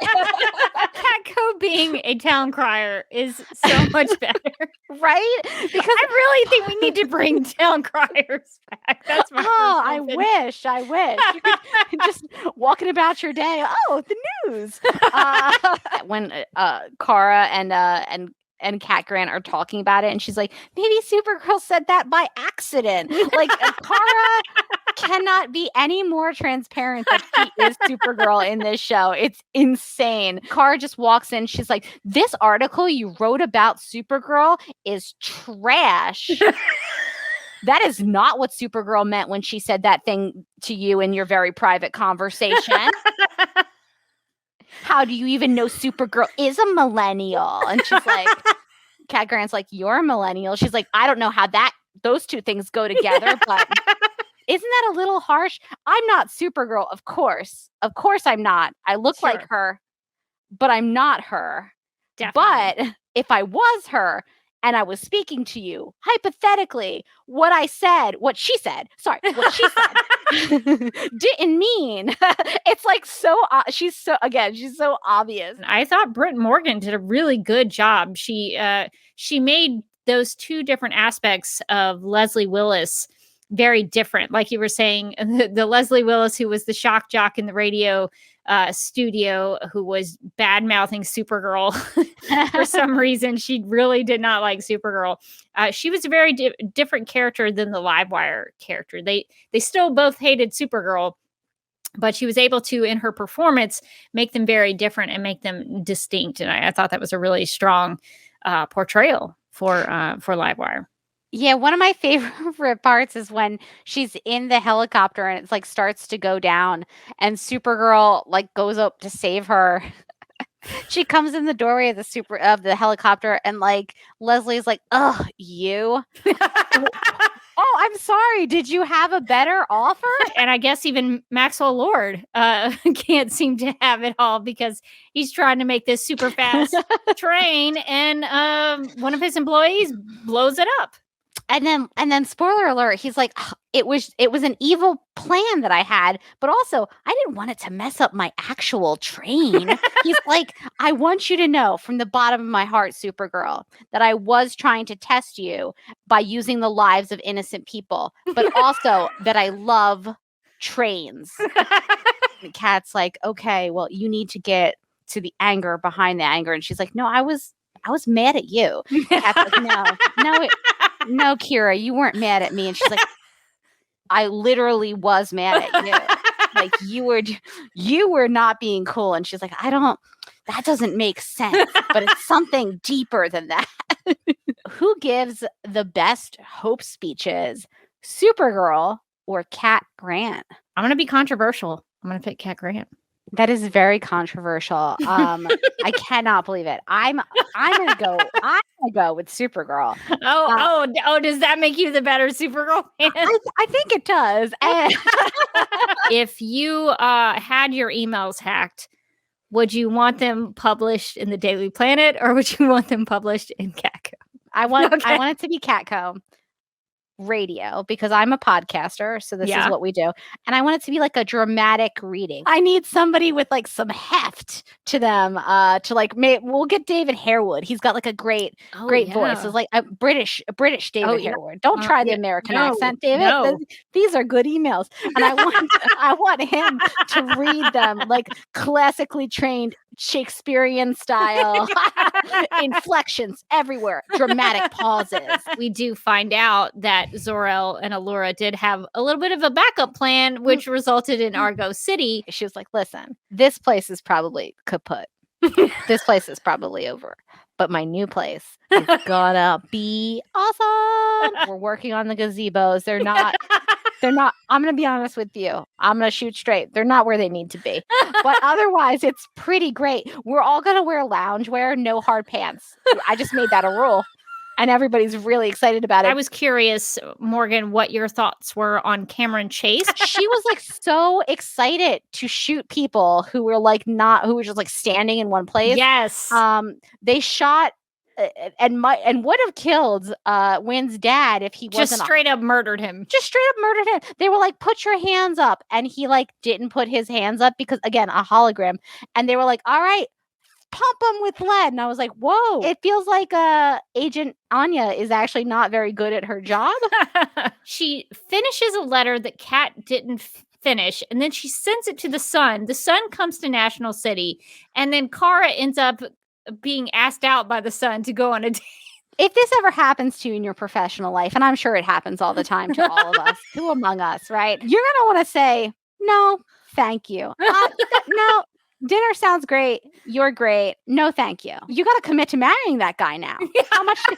You gotta wait. How cute is he? Is he cute? How much do you like your job?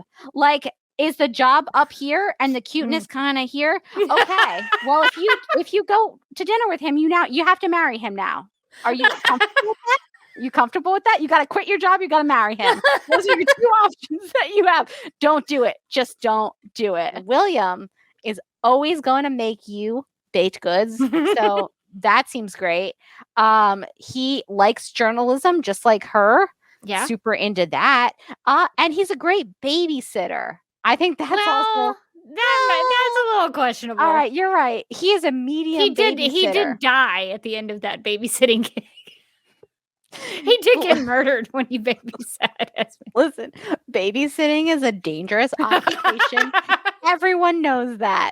And sure, you get murdered one time while babysitting, and it's all, don't leave the kids with him. They get kidnapped. Listen. I think Alex being in the Phantom Zone would have been pretty cool. So I'm gonna go that. That's what I'm gonna do too. It does seem like in some ways a worse fate. Although again, maybe she would have really just dominated the Phantom Zone. She would have been able to be a director there. Oh my God. She finally would have gotten to be a director. What By herself. What if Kara gets to the Phantom Zone and she's like, I'm the assistant director of the Phantom Zone? Assistant to the director. And then one of the Dementors is like, and just coughs, and she goes, assistant to the director of the Phantom Zone. She can't even be the director of the Phantom Zone. Oh, it was like he was bringing the heat. I thought that was like a really great line where he was like, I'm gonna mourn, I'm gonna cry, and then I'm coming and I'm gonna kill you. But also thank you for coming to the funeral. Very lovely. The lunch is at the little Italian place around the corner. We'll see you there. We did get you meatball parm. I hope that's okay. Again, I'm gonna murder you, straight up murder you. What did you think about going to the fortress? I don't think I would care for it. It's cold. There's no comfy place to sit. Everything is sharp. Everything is so pointy. sharp. You don't want to sit in there. Don't sit on anything there. Everything's pointy. The first day that she's like Red K Kara and she goes to work and she's just like wearing a completely work appropriate like outfit.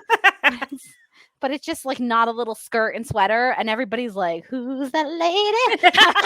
Morgan, could you hear me? I think I was frozen. Oh, I think you froze. Yeah. Yeah. Okay. But do I look like I'm back? You are definitely back. Yeah. And also, I think my smoke detector is chirping. So my apologies. It decided to start chirping at this very moment. It could not wait. It could not wait until after podcasting. All right. Can you hear the chirp? Yeah, it's so loud.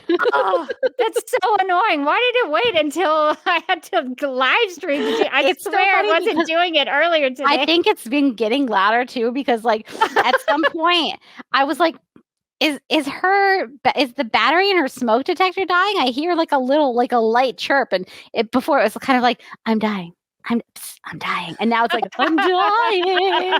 Melissa welcomed her to the DC universe saying, quote, cannot wait to see you as Supergirl. The world needs as many Supergirls as it can get, unquote. And then Sasha actually responded back to Melissa saying, quote, this means so much. My little brother and I have watched every episode. This was a sweet moment for us. Thank you, Red Heart, unquote. I like the Supergirl Mutual Love Society that sprung up after the announcement, where she was like, "I love you, no, I love you." And it was like, is there a more Supergirl way to react to that news than to be like, "No, she's great. No, she's great. Stop." I'm so confused with time. If the kids are 14 now and Kara is her age now, whatever her age may happen to be, then that means that wedding happened like 14 plus years ago. Would Kara have been like a teenager? Clark and Lois got engaged in the Elseworlds crossover. See, this is what happens with Crisis, right? So like, yeah, Kara should have been at the wedding if the wedding was like a year ago. But if the wedding was like 15 years ago, then I mean, probably she still should have been there. It would have been like 13 or something. Like, yeah, she can go. She can be a flower girl. Why wouldn't you make your cousin a flower girl? Okay, I'm mad. I'm mad about the wedding. Okay, I'm mad about it. I wouldn't mind like Rama Khan, who emerges from the Bottle City, having taken stock of his life and like changed his priorities. As he comes out, he's like, "Nah, man, I'm all about that wine life now. I'm gonna start a winery." And then like at some point in the season, they have to go to the winery for some reason. They're like, "Oh no, we have to go to this winery." And it turns out they don't know it's Rama Khan's winery, and he's like, my friends, my old friends. And he's like giving them hugs, and they're like, "We would really rather not touch you. You tried to bury us alive." And he's like, "That was in the past, man. The grapes don't remember." Like I want like a mellowed out wino Rama Khan. I want a shirt that says "The grapes don't remember." So we have an email from Mary who writes, Supergirl's latest episodes have got me feeling down on the series as a whole, but instead of feeling bummed, I'm inventing new National City restaurant names. If you could come up with a restaurant in National City, what would you name it? Would you or Kara visit it. Mark's got my favorite one, the Fondue of Solitude. That is perfect. It's just a fondue restaurant, but like it looks like the fortress, and then you're really cold and you're eating hot fondue. I love it. I would go in there. There's like ice bars, but then you're like, you're cold, but here, some warm cheese. Julia has expanded on the Fondue of Solitude and said there's only one table for one person at Fondue of Solitude. You come in.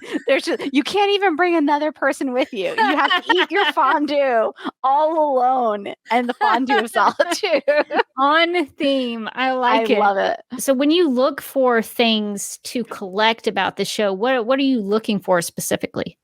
I like looking for just like the more odd things, the random things, to be honest, or like the rarer things. I've been trying to get a lot of the trading cards, the more rare ones, like the autograph ones, prop cards, wardrobe cards, and also I've been stalking eBay for cast and crew listings. And there's a couple of people that sell that kind of like just TV merchandise from cast and crew members, and I've been like finding some, and I'm like, here, take my money. We will be doing that this week for Supergirl Radio's Patreon, so definitely check that out if you are members of our Patreon page, I guess I could say. Yeah. That sounds good. I'm gonna go with that. Sound good. I think you should. I nailed it. You totally nailed it. I like how natural that was. So George Reeves was an actor who played Superman in the 1950s on the TV show The Adventures of Superman. It was a huge hit. All the kids of that era would go home. They would after school, and they'd watch Superman on TV. It was a big, big deal. One day, he turns up dead. Superman is dead by a gunshot wound, which is interesting because Superman is famously bulletproof. There is some question, though. They ruled it a suicide, but there was some question of, was he murdered? He'd been having an affair with a studio executive's wife. And the studio executive kind of knew about it. It was sort of out in the open. It was a really weird dynamic and relationship. But that studio executive had ties to the mob. So there's a theory out there that that when George Reeves broke up with this woman he was having the affair with and got engaged to this other lady, I think her name was Leonora Lemon, which sounds like a fake name to me. Great name. Sounds like that can't be her real name. But he had gotten engaged to some other lady, and the Toni Mannix, the woman he had been having the affair with, was apparently very heartbroken. And so I think Eddie Mannix, her husband, some people theorize that maybe he was defending his wife, who had been very heartbroken, and put out a hit on George Reeves. So I hope that clears up some of the historical context of what we're about to hear. This guy, Adrian Lee, who's a paranormal investigator, he goes inside the Super Museum with his team and his equipment, and I'm going to let him continue to explain what they did and what they found, and we'll come back and see what we think. My name's Adrian Lee. I'm the founder of the International Paranormal Society. This is my team. I have teams all over the world. We're a worldwide non-profit organisation. We looked at the artefacts that belonged to George, and of course they had clothing, glasses, they've got his union cards there on the right underneath the cabinet, lots of personal possessions. We set up initially in the middle of the floor there. So in that little cabinet where you see that shirt hanging, he's actually got some poker chips in there that belong to him. I've got George with me. There's a mystery surrounding his death, and I've now got an opportunity to ask him the things you've always wanted to ask, right? George, can you tell me, did you shoot yourself, yes or no? No. Could you tell me the name of the person who killed you?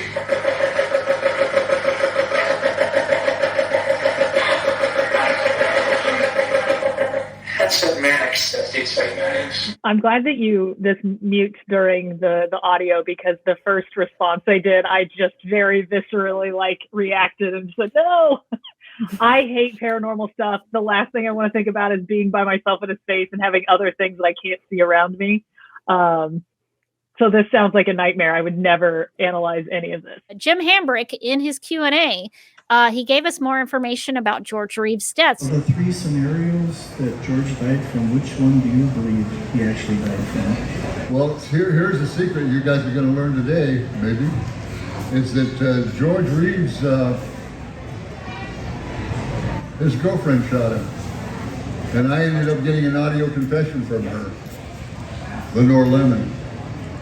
And so it's no secret anymore, but the scenario with the 3 stories, they wanted to do three different scenarios to see how it possibly could happen so that they could give a choice to the audience, they said. And it got kind of silly when they threw some extra things in there that never happened.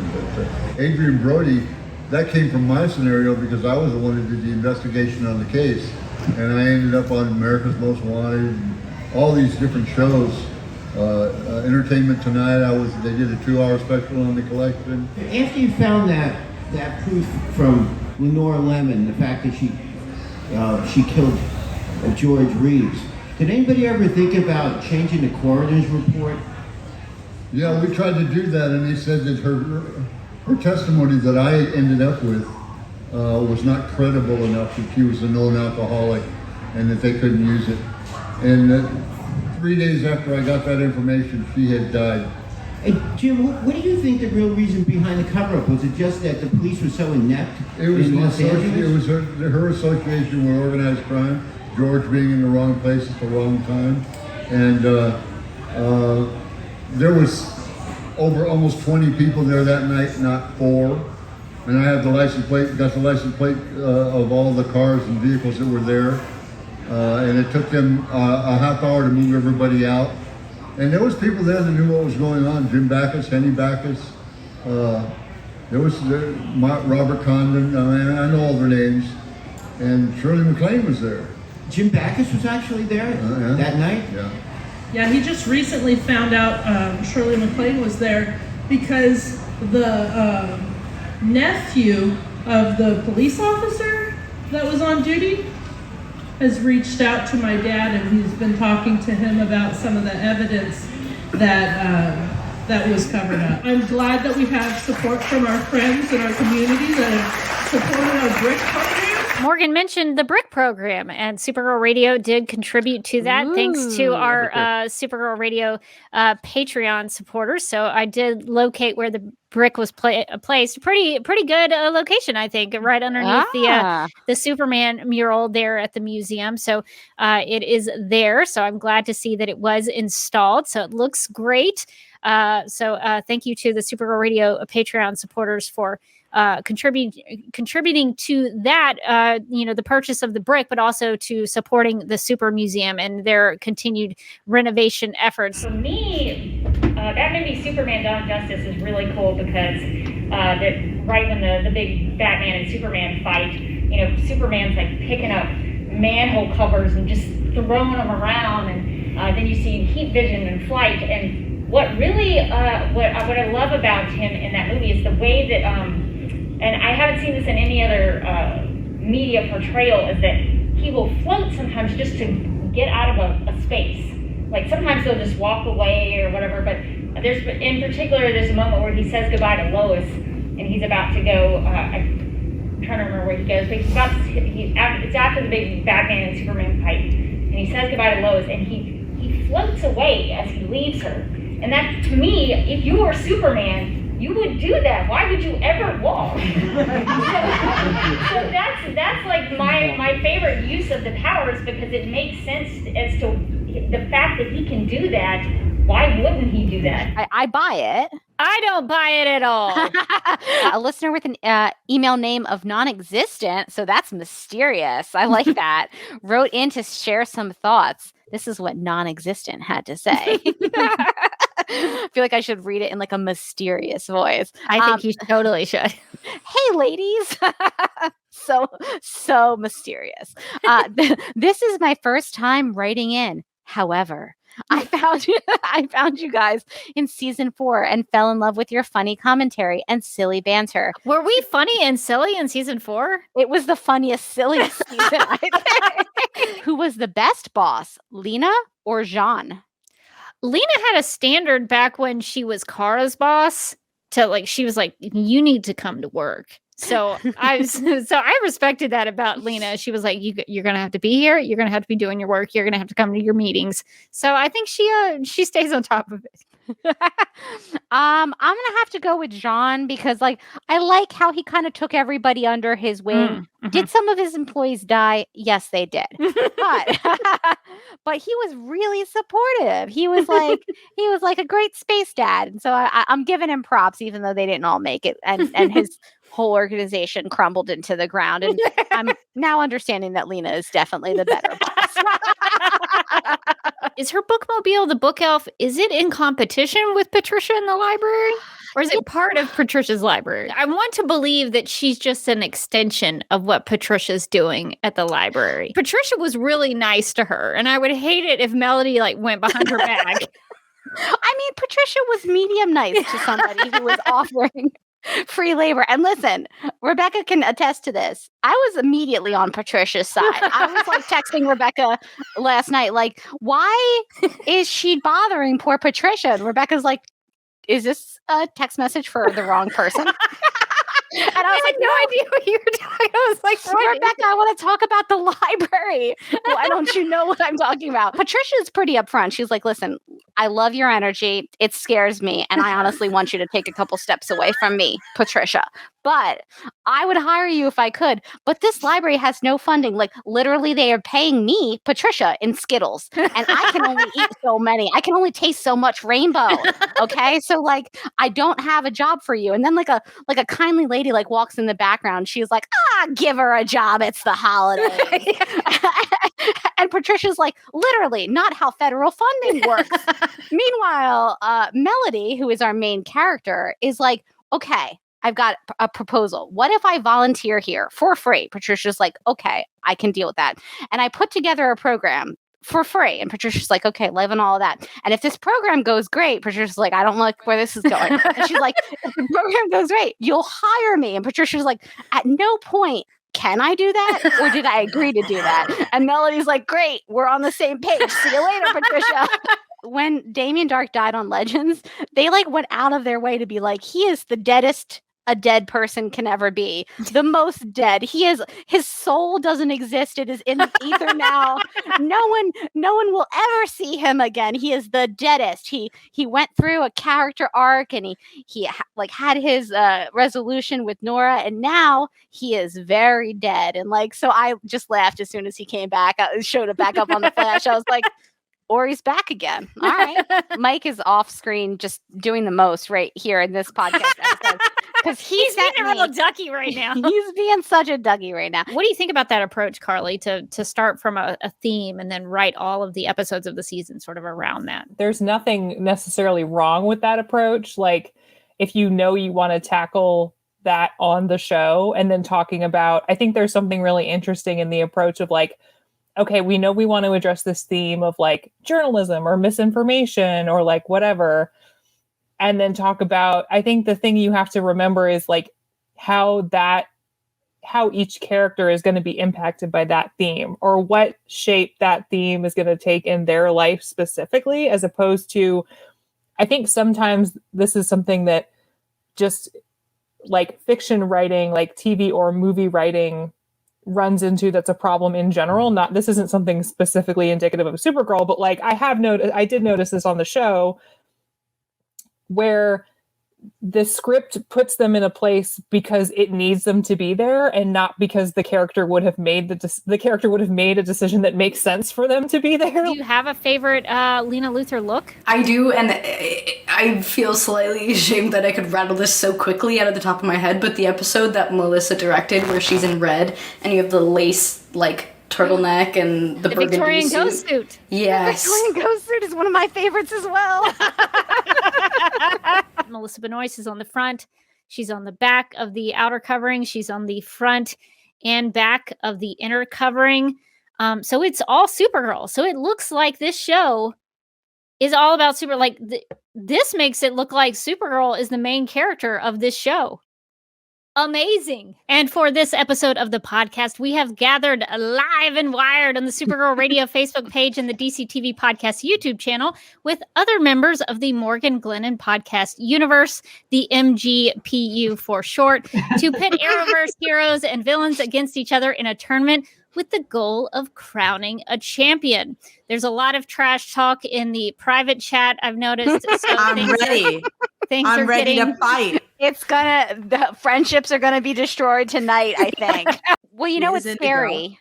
The internet and technology. We're all a little afraid of technology. Let's be honest. Malcolm can't even use it. Malcolm's probably so bad at the internet. Malcolm's like an older gentleman. He probably doesn't know how to like convert something to a PDF, right? How is he gonna go up against Indigo, who can be in the internet? I'm sorry, wait a second. Malcolm Merlin doesn't know how to internet. He built an earthquake device and is a CEO of a major company equivalent to Wayne Industries, but he doesn't know how to internet? He's gonna code Indigo out of his will. Someone else is doing that for him. We all know that. Yeah, he pays people for that, baby. You get to play your dream character on Supergirl. Are you one of Kara's past friends from high school, or the villain from Kara's junior high days on Krypton? I think the Scooby Gang would be really fun to be a part of, but to be a Kryptonian middle school villain.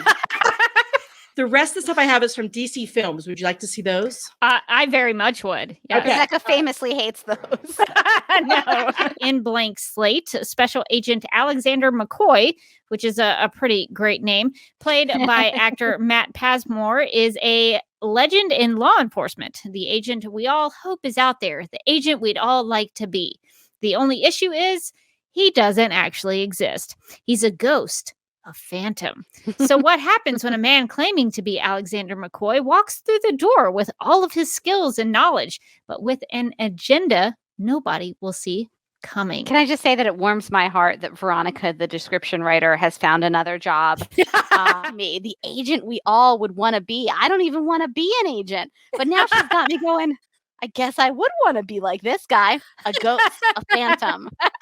Having read that description, beautifully written by Veronica, I could not tell you what that show is about. What do you mean he's a ghost? What do you mean he's not real?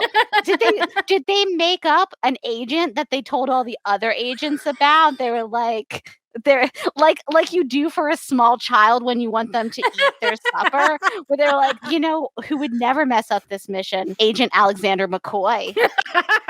He's the agent you want to be, that you wish you could be. And then like one day he comes in and like everybody's like, oh my God, we've been making up this guy this whole time. But there he is. As amazing as we've said. I want that show to be about the guys who made up Alexander McCoy. Like I want them to be like the main cast. We might just become like Alexander McCoy radio. I think so too. Why did they make a whole podcast about Alexander McCoy? It's like, is he even real? If I've learned anything from Supergirl, from Crisis, from my boy Amadeus, it's that continuity doesn't really matter if you don't believe in it. I was a little confused about some of the setting aspects of this because I think it was set in America, but there were there were multiple characters who had like British accents. Mm-hmm. And of course, Katie McGrath, you know, you never know which accent she's going to go with. And she's coming with whatever feels right in the moment. So there were, I was very confused based on the accents and the characters and what they were doing. And then I was confused about like when they were in time, because there was the 4th of July thing. And then there was the Christmas thing. And I also, I don't know. I wondered if it was even taking place in America, but I think the 4th of July thing set us in America. So I was having a tough time. I was very confused about the setting and the location and kind of the aesthetics of the trying to visually symbolize where we were and what we were doing and when we were. So I wondered if I was the only person who had issues with that. I don't know. I thought it was pretty clear. It was set somewhere between the 20s and the 50s and somewhere Probably in North America or Eastern Europe. I mean, pretty clear. Yeah. So are we talking 1820s to 1850s or 1920s to 1950s? 1820s to 1950s. Okay. Sometime during that very short time period. Supergirl, the complete series, soars with all 6 seasons of the epic adventures of the Girl of Steel. So that's a pretty good description. That sounds like a great show. The young cat character was like, "Oh, I'm so sorry. That must be so hard." And Alice looks at her like, "It's your divorce." It must be hard. Sorry, Mom. Yeah, of course it's hard. you Thanks quitter. for asking. So this is in addition to Oliver Queen somehow making an appearance, even though he died to rebuild the universe. Or the multiverse, really. So I'm looking forward to that explanation as to how he's back in it. He's back in the game. I forgot about Oliver. Listen, you can't keep Oliver down. You can kill him however many times you want. He's coming back. He's coming back. There's no stopping him. But they couldn't bring back Laurel Lance. She was there to show the finality of death, which is only applicable to her in her specific instance. Who would you rather have as a roommate? Dawnstar or Triplicate Girl? Triplicate Girl is going to take up a lot of room. Does she get more closet space? If you made her mad, would she try to kill you? I like the cool, like, standoffishness of Triplicate Girl. You've got 3 of her, and you're like, oh, I wish I was with a group of my friends. You always are. I thought Dawnstar was like a little too needy. Dawnstar's gonna try to find your social security number and like take your identity. Supergirl's gonna wake up and Dawnstar's gonna be like sitting there in the bed next to her, blonde, with like the L crest on. She's just gonna like totally single white female her. I think. So I'm going with Triplicate Girl.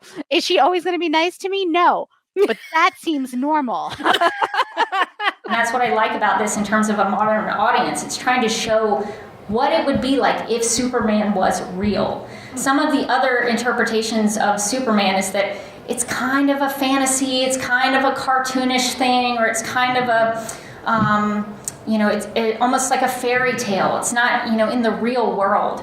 And so I think what Man of Steel was trying to do was to show what it would be like if we walked out of these buildings and there was a real guy wearing a cape and flying around and shooting the heat vision out of his eyes. What would that be like to the world? What would you pick? The rest of the season not focusing much on Kara, but you keep podcasting with your friend. Or, I don't like this. Or you're given creative control of the rest of the season, but your co-host's entire memory of you has to be erased forever and you can never podcast with her again. All right, let's just work through this. I feel like we need to explore all. We don't need to normally give explanations for snap judgments, but I think this one deserves some explanation just to really dig into it. Rebecca's about to wipe my memory, you guys. So if your memory of me did get wiped, could we still meet again and create new memories? My memory's wiped, but you still remember the podcast. So you could still pitch it to me like, hey, Morgan, it's been a while, hasn't it? Do you remember LiveJournal? I do too. Would you like to do a Supergirl podcast? And I'm like, sure, what a fun, wacky idea. And then I hop on here and everybody knows who I am. And then I have like a real like crisis of So Jay brings up a really good point. The podcast is recorded. That's true. It could be like 50. It could be like 50 First Dates, where he like shows her that videotape of like all the things that have happened in her past. You can use it to remind her. We shouldn't be thinking about this so hard. They're not good friends, it turns out. It is tempting though, because it's very tempting. Because if you had creative control of Kara's story, I mean, you could do Comet the Superhorse. Oh my God, you could take it anywhere. You could go to Stanhope College and see her in college. You could bring in Nasty Luther. She could be a soap opera actress for a little while. She could be a soap opera actress on Secret Hearts. So you could do you could do so much. News Gal Legion, here we come. News Gal Legion, snap the car snapping. Director Bones. Oh, it's all real tough to turn down. But you know what, Morgan? Even when the show is terrible and the Kara content is no good, I still enjoy that I get to come on here for sometimes 2.5 hours and talk about the show and the character of Supergirl with you. And it's one of the highlights of my week. So I think I'm going to choose to keep my memories or choose to keep your memories of me so that we can keep doing this podcasting and podcasting about the show and podcasting with my friends. So I guess that's the one that I would choose. That's so sweet. Like I'm very tempted by Ron Khan's Rama Wines becoming a reality. You could make it a reality. We could make it a reality. We could have a whole Hope spinoff. It could be called That's So Hope. but none of the inside jokes would happen if one of us didn't remember. And so I can't wipe your memories. I can't. Friendship is magic, like the My Little Ponies say. And I started watching the second season of Supergirl, and I almost quit. And then I thought there must be a podcast about this because I listen to a lot of podcasts. And I searched it up, and I found you guys' podcast. And so I think, in my opinion, you guys are the best podcast out there. You're doing an intensely adequate podcast. Good.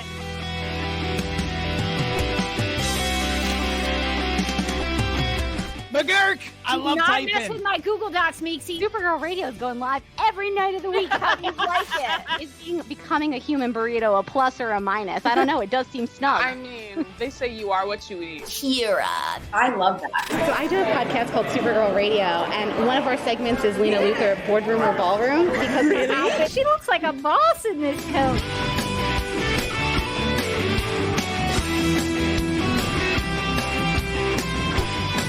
Nasty Luthor like a different Luthor? It's not just Lena being mean? No. Helen Slater here. So fun to know that you're hosting a podcast called Supergirl Radio. Yeah!